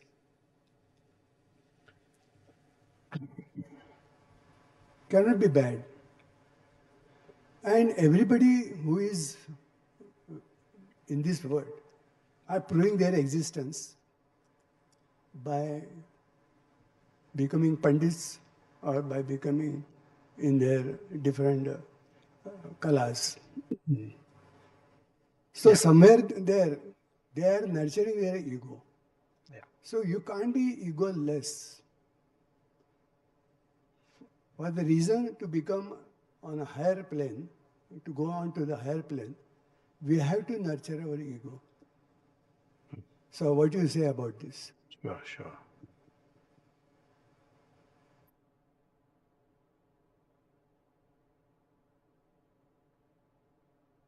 Yeah, the word ego in Latin just means I, very neutral I. and we sometimes translate it I am. And our aim is to find a true I, that's all. All that we are holding, really holding on to truth. We just want to become free from whatever that is false, and false I that is so strange, and we want to become free from that false I. So when the word ego is used, most of the time we are using it for the false I, and there is always benefit in that. Now, one question I want to ask you. In the sentence, just writing a sentence, I am a soul. Is it right? Is it a right sentence? Yes, people are cautious. Is it right? Not peaceful, but this sentence as it's written, is it correct? Correct. I say there is Maya in this. Is there Maya in this sentence? No Maya at all. Anyone thinks there is Maya in this sentence?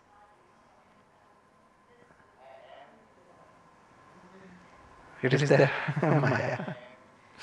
Okay. So we. I am a soul. Okay, I am the soul. Okay. The moment you hear the word I, what image comes to your mind? If we take the example of Satish, and now if he uses the word I, where is he using the letter I for? Shivaji. He is not using it for Satish, he has forgotten about Satish. And even if you tell him that Satish exists, he says, okay, it sounds nice, but he wakes up as Shivaji. This is our story. So Prashant is like the part I am playing. The actor is invisible. He is angelic, he is eternal, and he is wonderful, loved by God. But right now he is not conscious. Understand? And the ego is very much around Prashant. That is very dominant. And the letter I is used around the role. Agree? In other words, ego. Ego is using the letter I. So, here, you tell someone, I am a soul. I, he says, yes, I, Shivaji, sure. And then, I am a soul. So he says, Shivaji is a soul. Shivaji is absolutely there, deep. Just he is putting the label. He says, Shivaji is Satish. It is a bit like that. He is completely not interested about Satish at all. He is all interested about Shivaji. And he is quite happy to call Shivaji Satish, a bit like that. So superficially you are using the letter, soul, but he is meaning the role. Ego is still there. I am a soul. The idea was to make the soul conscious and remove the ego. That was the idea.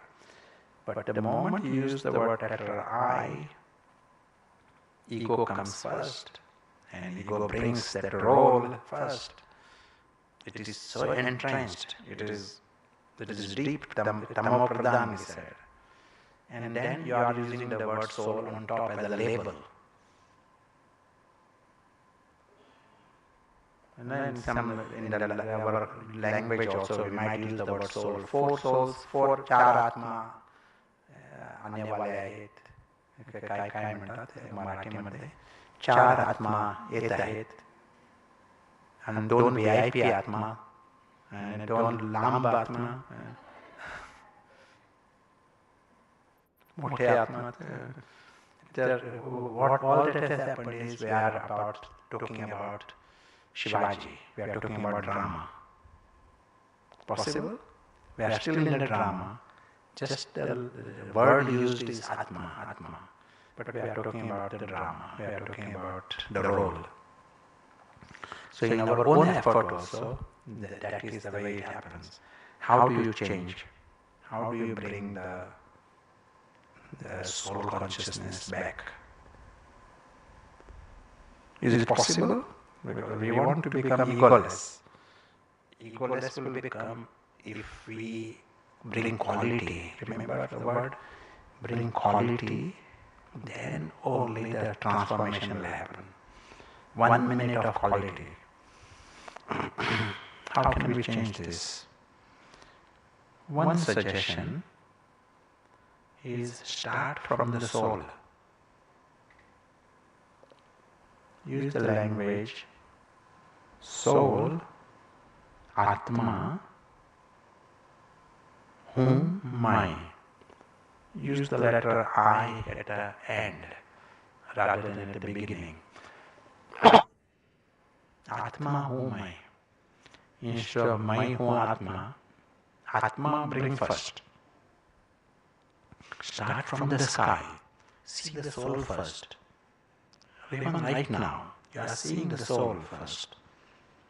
See the wonder of it. He is immortal. That's a huge thing.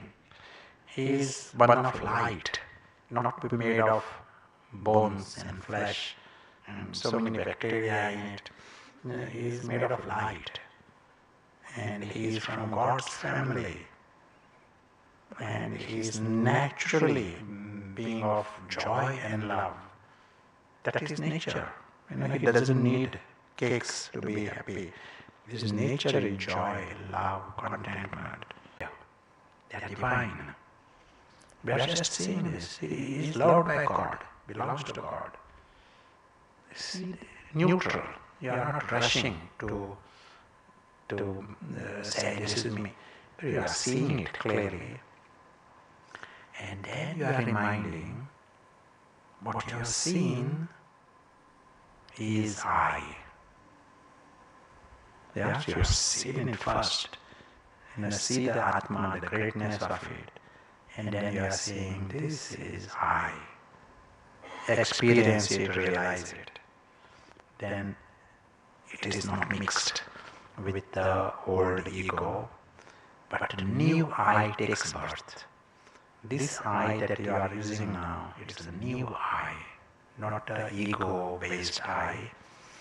And then that soul consciousness, about 1 minute, you have got the experience of soul consciousness that will continue to grow.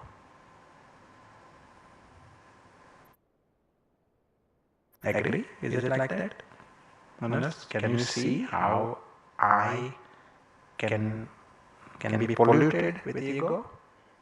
And that polluted ego-based I, it will, we may use the language, or spiritual language, Mita Baba, Mera Baba, and the songs are also there, Mita Baba, but it is, ego is still there. Understand? It becomes an ego-based effort, Mera Baba, but you are very much caught in the story also, in the world of thought. But if it starts from the soul, then the soul doesn't need to use the language. Silently he knows he is loved by his supreme companion. They are from the same home, same family, they are alike. He silently has that intoxication.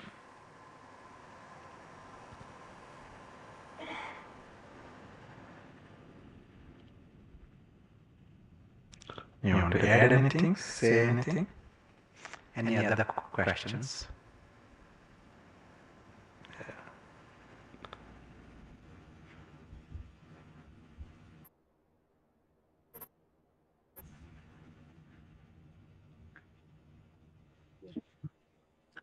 Yeah. So egos are usually something that we identify with. We have so many identities, right? Maybe our post, the relationships, mother, daughter, wife. So basically, when we get attached to all these identities, that's where the ego comes, right? If you drop all these identities and think yourself as a pure soul, then the ego will be dropped easily because you think everyone is equal and equally divine or equal in all the ways. Ego comes up only when there is identity issues and you are kind of proving that you are doing something, a job, well or not well or whatever, like, it could be either way. It could be like either you are extremely attached and so much passionate about something that again you get attached to that, or you're so I mean detachment in one way, but doing your stuff as karma. So dropping ego is really hard because now we are all playing different roles. And in the job side or in the home front, in different relationships, egos will always come because sometimes you get threatened and ego will come to kind of defend. But actually, when we understand the truth, it's not ego, it's just your false, whatever is pseudo around you, right? We know this is all Maya and Mayajal. Yeah. Right? We gave the example earlier of Satish acting in a drama as Shivaji. The world of Shivaji is of lots of drama. Huh? There is a kingdom, and there is a killa, and there is a talwar, but if someone is sensible, he never creates ego based on it. Even though there is lots of glitter there, but he will not create attachment or ego. If he's sensible, if he's confused, then he creates ego based on Shivaji, based on part. But when he's sensible, he enjoys being Satish, enjoys the part of Shivaji, but not ego. To create ego, you necessarily need confusion, darkness, patthar. Paras will never create ego. He prefers truth. And truth is immensely beautiful. But Satish, even though truth may not be anything like Shivaji, still he prefers to stay in truth than to believe that he is Shivaji. So same thing applies to us. Our positioning is to catch hold of truth. For that we need to make the paras stronger. More paras is stronger, within that is our safety. You are safe. One person asked me a question, let me draw this here. Below this line,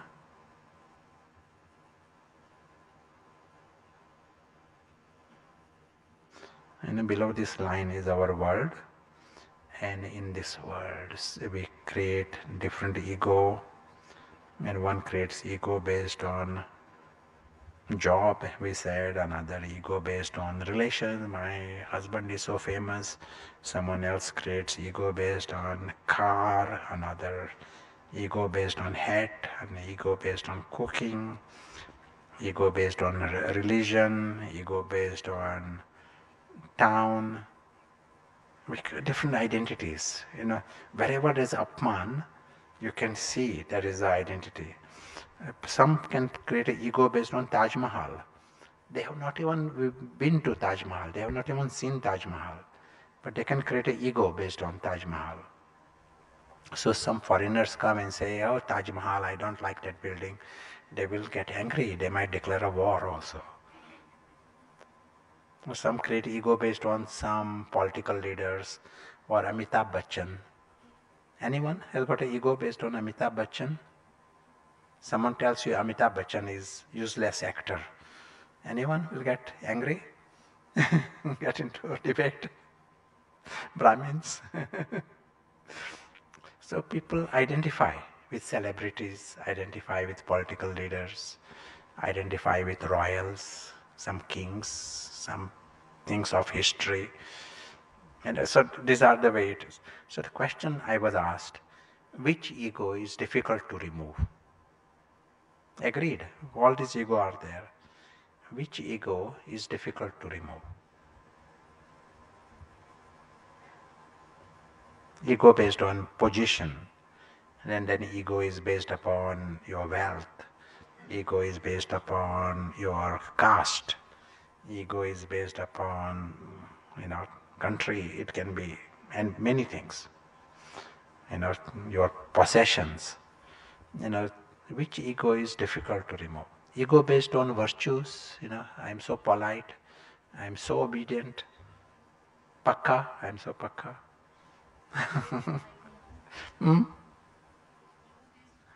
Ego based on ideas is difficult to remove. Any other?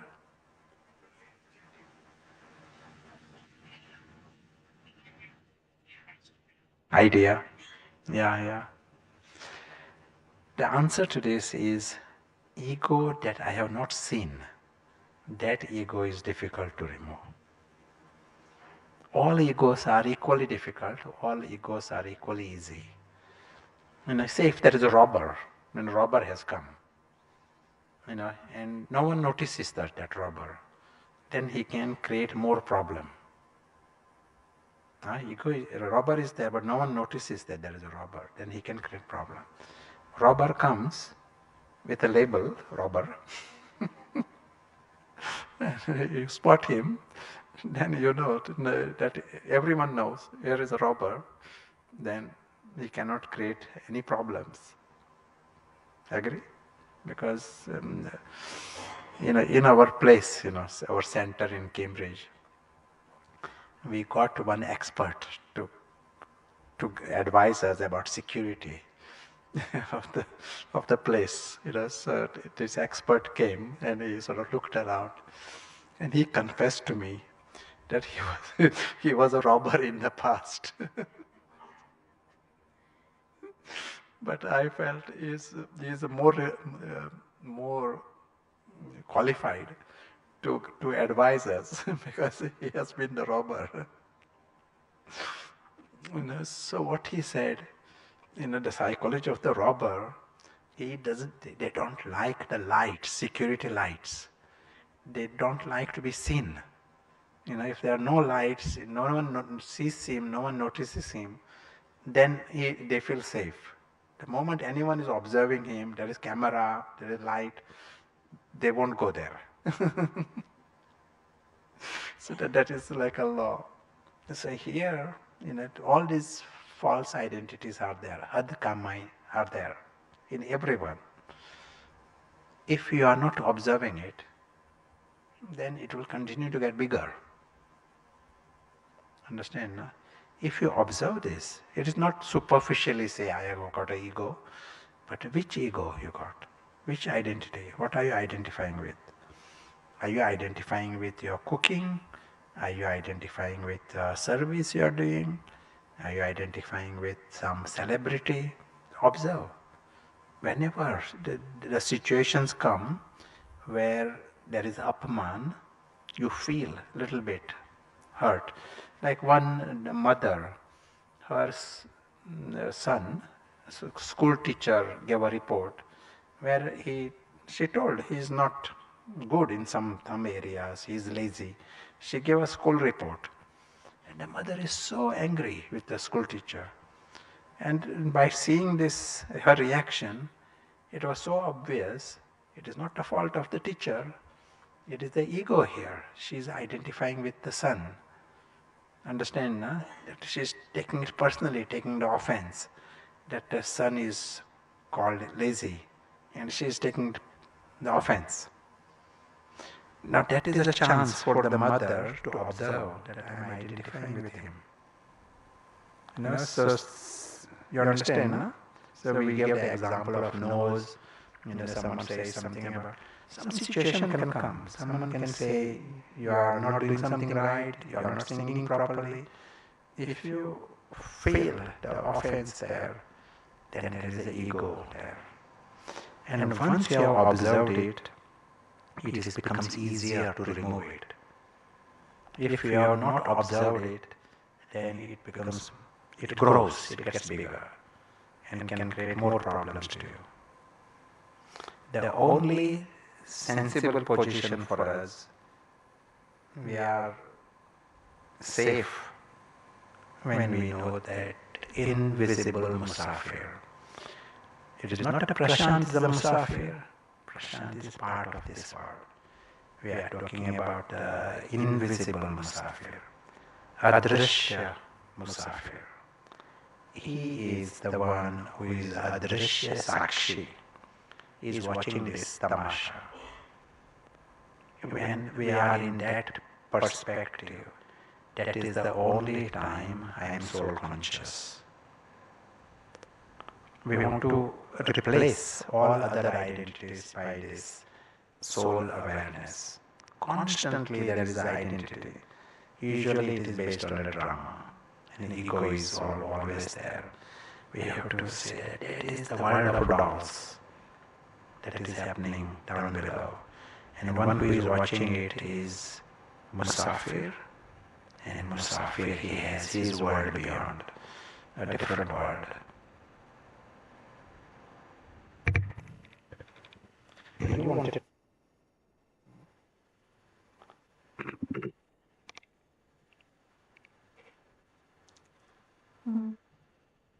Question तो नहीं है, हिंदी में बोल सकते हैं?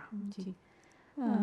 एक experience है कि जैसे कि हमें अपने वर्ड चूज़ का भी अभिमान होता है, तो ये रियलाइज़ किया और उस अभिमान को तोड़ने के लिए कोई ना कोई सीन आपके सामने जैसे ड्रामा में क्रिएट होता है, वो कोई भी वर्ड इसको तोड़ने के लिए। तो मुझे पंक्चुअलिटी का बहुत, मैं टाइम पर हर जगह पहुंचना मुझे अच्छा लगता है। तो हम एक सेवा में थे, तो वहाँ हमारी जो सेवा साथी थी उनका जस्ट अपोजिट था। वो उनको मेरे को टाइम से पहले ही मैं पहुँचना पसंद, और वो बाद में मतलब लेट करते। तो एवरी टाइम 3-4 दिन का प्रोग्राम है, मैं हर बार इरिटेट हो रही थी और देख रही थी खुद को कि ऑब्जर्व कर रही थी कि ये तो ठीक नहीं है, मैं टाइम पर आ रही हूँ, वो नहीं आ रही है, इट्स ओके, बट मैं क्यों इरिटेट, मतलब इसमें गड़बड़ क्यों हो रही है। तो 3-4 दिन के बाद मुझे ये रियलाइज़ हुआ कि नहीं, मेरा पार्ट टाइम पर आने का है, उनका पार्ट टाइम पर नहीं आने का है। उनका वो पार्ट है, मैं कहीं ना कहीं अपने आप को आइडेंटिफाई कर रही हूँ कि मैं टाइम पर आए तो सभी मुझे बहुत अच्छा समझें, या मैं बहुत समझदार हूँ, दीदी जो बोल देते हैं वो मैं एकदम टाइम पे करती हूँ। ये भी एक बहुत ही अंदर में सूक्ष्म में एक अभिमान अंदर में जो ईगो जो होता है, वो उस दिन रियलाइज़ किया और उस आत्मा को फिर थैंक यू भी बोला अंदर से कि चलो आपके लेट आने की वजह से मुझे ये पता तो चला कि हाँ टाइम पर मैं आती हूँ, इट्स ओके, दूसरे नहीं आते हैं, इट्स ऑल्सो ओके। वो उनका बड़ा, ऐसे तो हर एक आत्मा बाबा ऊपर से टाइम पर ही आती है, तो एक्चुअली सभी तो अपने अपने टाइम पर आते ही हैं। तो ये ऐसे करके खुद को समझाया। और एक और बात थी, ये जब से ये प्रैक्टिस करना शुरू किया है कि मैं मुसाफिर हूँ और मैं यहाँ की नहीं, वहाँ से मुझे यहाँ आना है और अवतार के रूप में मुझे यहाँ पार्ट में आके पार्ट बजाना है। तो पहले मैं उल्टा, जो यहाँ से जाने का प्रैक्टिस जब करती थी तो मुझे अनकंफर्टेबल फील होता था, लगता था वो जो मैं नहीं हूँ वो मैं बन रही हूँ। लेकिन जैसे ही मुझे ये पता चला, कुछ करीब 1-2 महीने पहले मुझे पता चला ये आपके द्वारा और आपकी टीम, तो मुझे लगा, मुझे बहुत कंफर्टेबल फील हुआ कि यस मैं तो वहाँ की हूँ ही ना, मैं तो पवित्र आत्मा हूँ ही, मुझे किसी को भी पवित्र बनाना नहीं है और ना ही मुझे खुद बनना है, मैं हूँ ही वो। और मुझे बस इस कॉस्ट्यूम में आके अपना पार्ट प्ले कर देना है, जो भी पार्ट है मेरा। तो ऐसे Om Shanti, thank you. Just अपेक्षा, जस्ट एक बंधन कमती किया तो लाइफ जैसे ऊंचा बन जाता है। एक्सेप्टेंस, सब कुछ ठीक है, ड्रामा सब कुछ एक्यूरेट है, तो you enjoy the drama better. Shanti, Lalit मेरा नाम है। I have one question. You said that bondage is a root of insecure feelings, and expectation is a cause of bondage. But we have in physical world, we have some expectation regarding our physical status, society status, regarding our Purusharth. Is it wrong to have good expectations? Sure. There are two words, that we use. And one word is making plans. You are having plan. Say you are manager of a company. You are having plans. You are having a vision. And all this is important. As a family, you got plans, what you should be doing, and ambition there, and there is a destination, what you are thinking, what to achieve. But having done all that, then you have to accept that this is not in my control. You are prepared for the unexpected. That is the absolute message for all the Musafir. This world is a foreign world, and we have to be prepared for the unexpected. Any moment we have to go. So what plan, everything. But a plan we have to make, and we have to have a vision what we want to achieve. That is a separate department. But creating expectation is another department. Expectation means different meaning.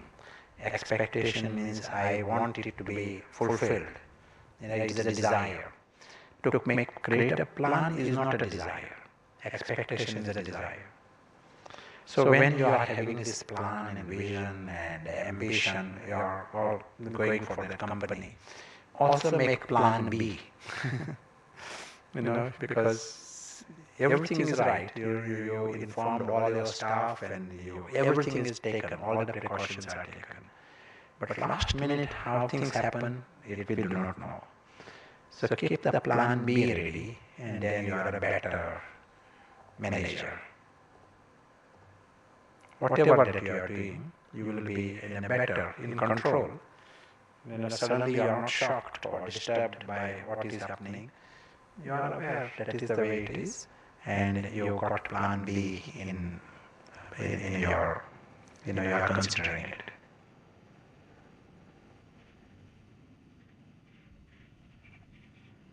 Yeah, people say that, but no. Here you are having plan A, to make this. Say someone is determined in plan A, but we know that the whole physical world, it is unpredictable. That is, to know that is sensible. Otherwise, Patthar will say, make plan A, don't make plan B. Go run. And what? If suddenly it stops, if there is a flood and it stops, then you are all depressed. Then blame each other, something like that. But one who is making plan B, he is more in control.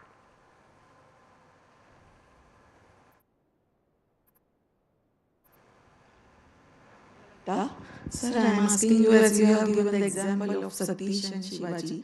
So Satish is always wakes up as a Shivaji every day. In spite of that, if he wakes up every day as a soul, whether he could perform the similar role as he is playing now as a Shivaji. And the question, what is the most important part in the question? Sound was a bit, you want to tell me? No, you tell. You heard it. She's just saying that if she's Satish playing the role of Shivaji, and when he's sleeping and he's waking up as Shivaji, but what if he wakes up as a soul? He's playing now as a Shivaji. When he wakes up as a soul. Yeah. Part will continue. If you are talking about it, that was just an example. Satish and Shivaji is an example. So here we understand that there is an invisible actor. There is an actor here, and this is just a role. And we need to use knowledge and understand there is an actor, and how come actor is so unconscious, zombie. He doesn't even know that he exists. And we want the actor to become conscious again. Literally, Baba says, this is like a jidan. Someone is in Kabristan completely, he is pulling them out. So this invisible actor is unconscious. We have to bring him back into consciousness. And then he discovers that he is the invisible prince when he becomes conscious. He is from the family of King of Kings. Very, very lucky. So that is like a process for ourselves. And then we have to, we got a real reason of service. We got something so precious to offer to others. Everyone is, it is a Kabristan. Everyone is unconscious. And they all have to be, made conscious again. But whom are you making conscious? They are eternal princes. So they discover who they are, and their future is then, they are angelic princes. That's why their future will be definitely the highest, as they start. So this is our service, Jiyadan, that is the big service. That example of Shivaji and Satish is just to give an example for our situation.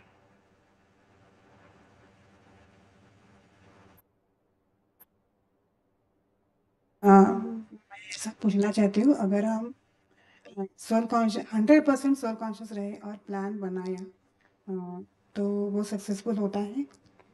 Successful होगा ये question? हाँ, successful होगा. Not necessarily क्योंकि वो है drama, drama, and drama has got its script, and drama has to make the thing successful. That is not our aim. Drama means drama. It has got some script. Suddenly the villain comes and villain may do something else. Joker comes. That is all good. That is good.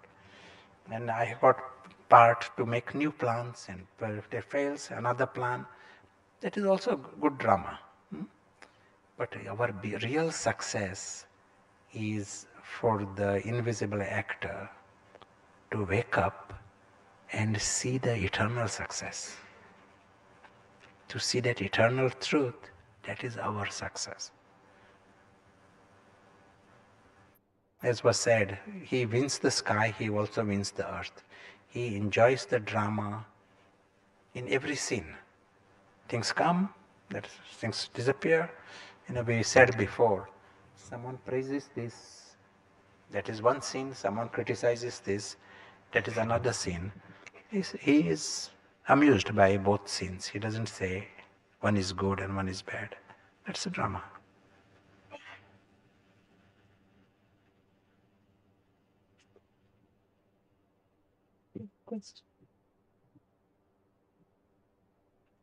I think brothers are always very satisfied. Satisfied, yeah. Prasanna Chit. Let us create some opportunity for experience.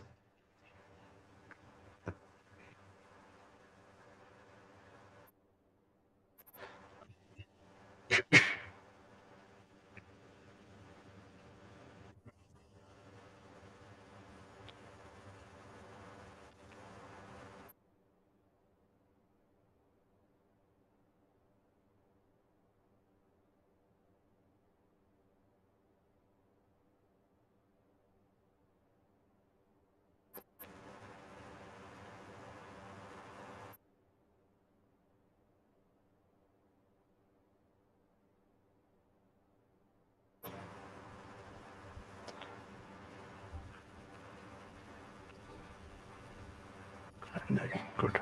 No music. We'll just. And during this next few minutes, we'll take 4 steps. We can experiment. Step 0 is our posture.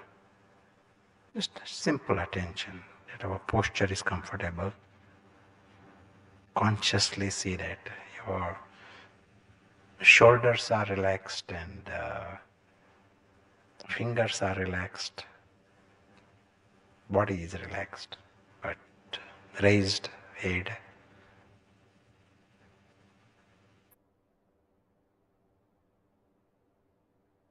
Step one, we use the word realization. Step one is our realization, connected with knowledge.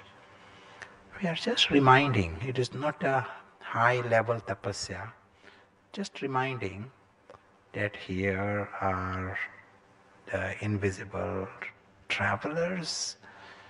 They got a home, they are from the family of God, and they are immortal, and they are just musafir passing through this world of dolls. Fixed performance, that is like a drama. And these musafir are just passing through this, and they come back home. They are beyond harm. Throughout their existence, journey, they are not harmed even the slightest. Nothing can harm them even the slightest. We are just saying this. They got their home and they belong to God. They are loved and worthy to be loved. This is not a deep tapasya. We are just step one. We are revising and experiencing that this is a big thing. We are understanding it is the journey of the invisible musafir. It is the journey of the invisible player. That's the first. Step two, if these musafirs are there and they are just passing through this world of dolls, why should our attention be in the world of dolls 24 hours? Only ego will be interested to stay in that world of dolls.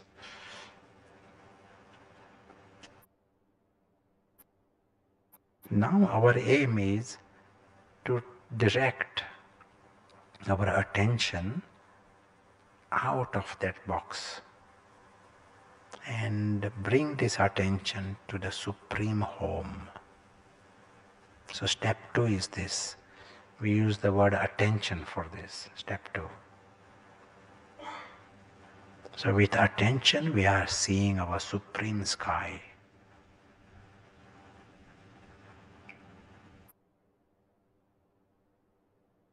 In this, just understanding, this is a region of light, region of color,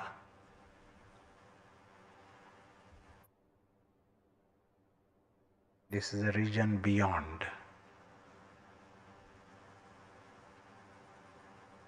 Even if we hear the words in the background, we do not let go of the light and the rang of this world. Light and the color of this world. We stay in that experience.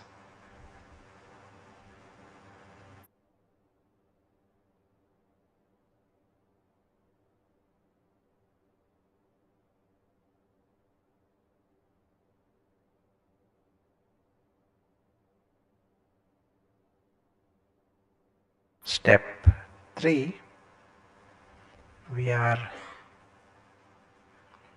having attention, but now the step 3 is we are in that sky.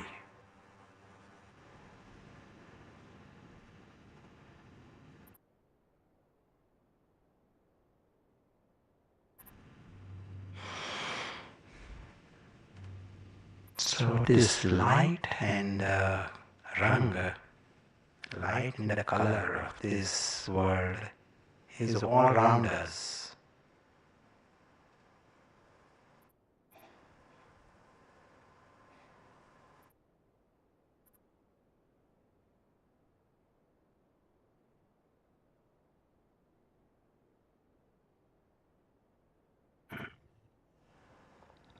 immersed in that experience.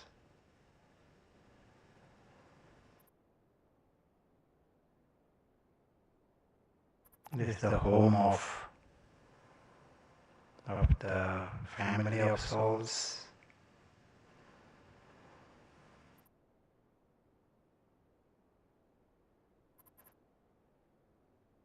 Home of the Father.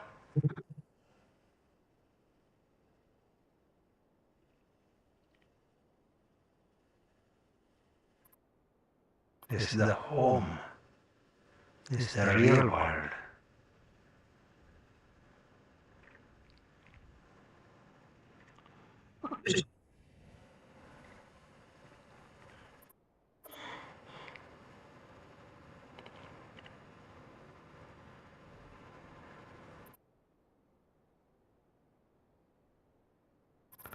This environment takes us to the next step, and that is awakening. The true self wakes up.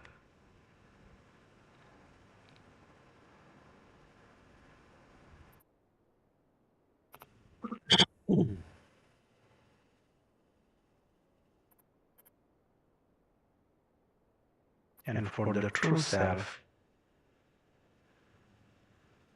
to belong to that sky is normal. To be like a tiny point is normal.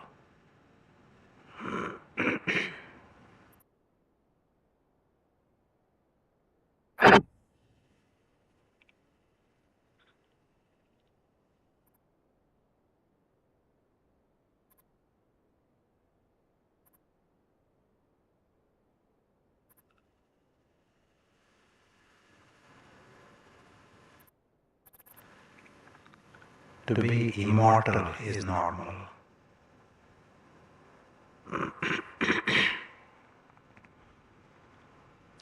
To be independent from the story is normal.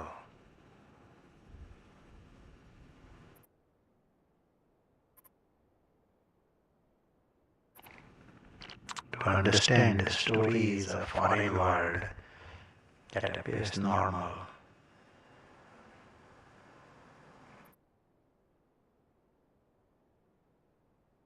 As we continue on our journey, we remember the immensely beautiful truth of the invisible traveler.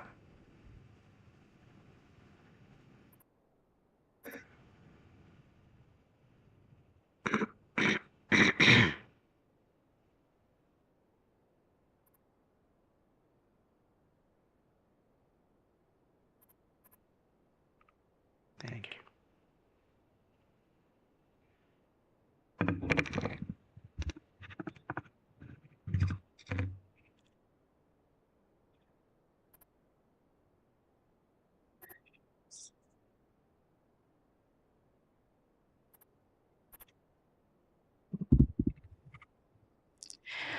Om Shanti. Welcome back from Paramdham. A big thank you to Brother Prashant for having taken us through this journey of being egoless. His small stories, very simple examples, and his associations of Jyoti and Topi have made it all very clear to us. I appreciate one thing about him, although he didn't know how to use the device, he quickly called for his power to learn the device and put up easy sketches just for us to understand. A better understanding leads to implementation. So thank you so much. Like a good helpers. And they are always available. So thank you so much, Prashant. Bhai. And Brahma Bhojan is served downstairs. Please have, and then you can leave. Thank you so much. Om Shanti.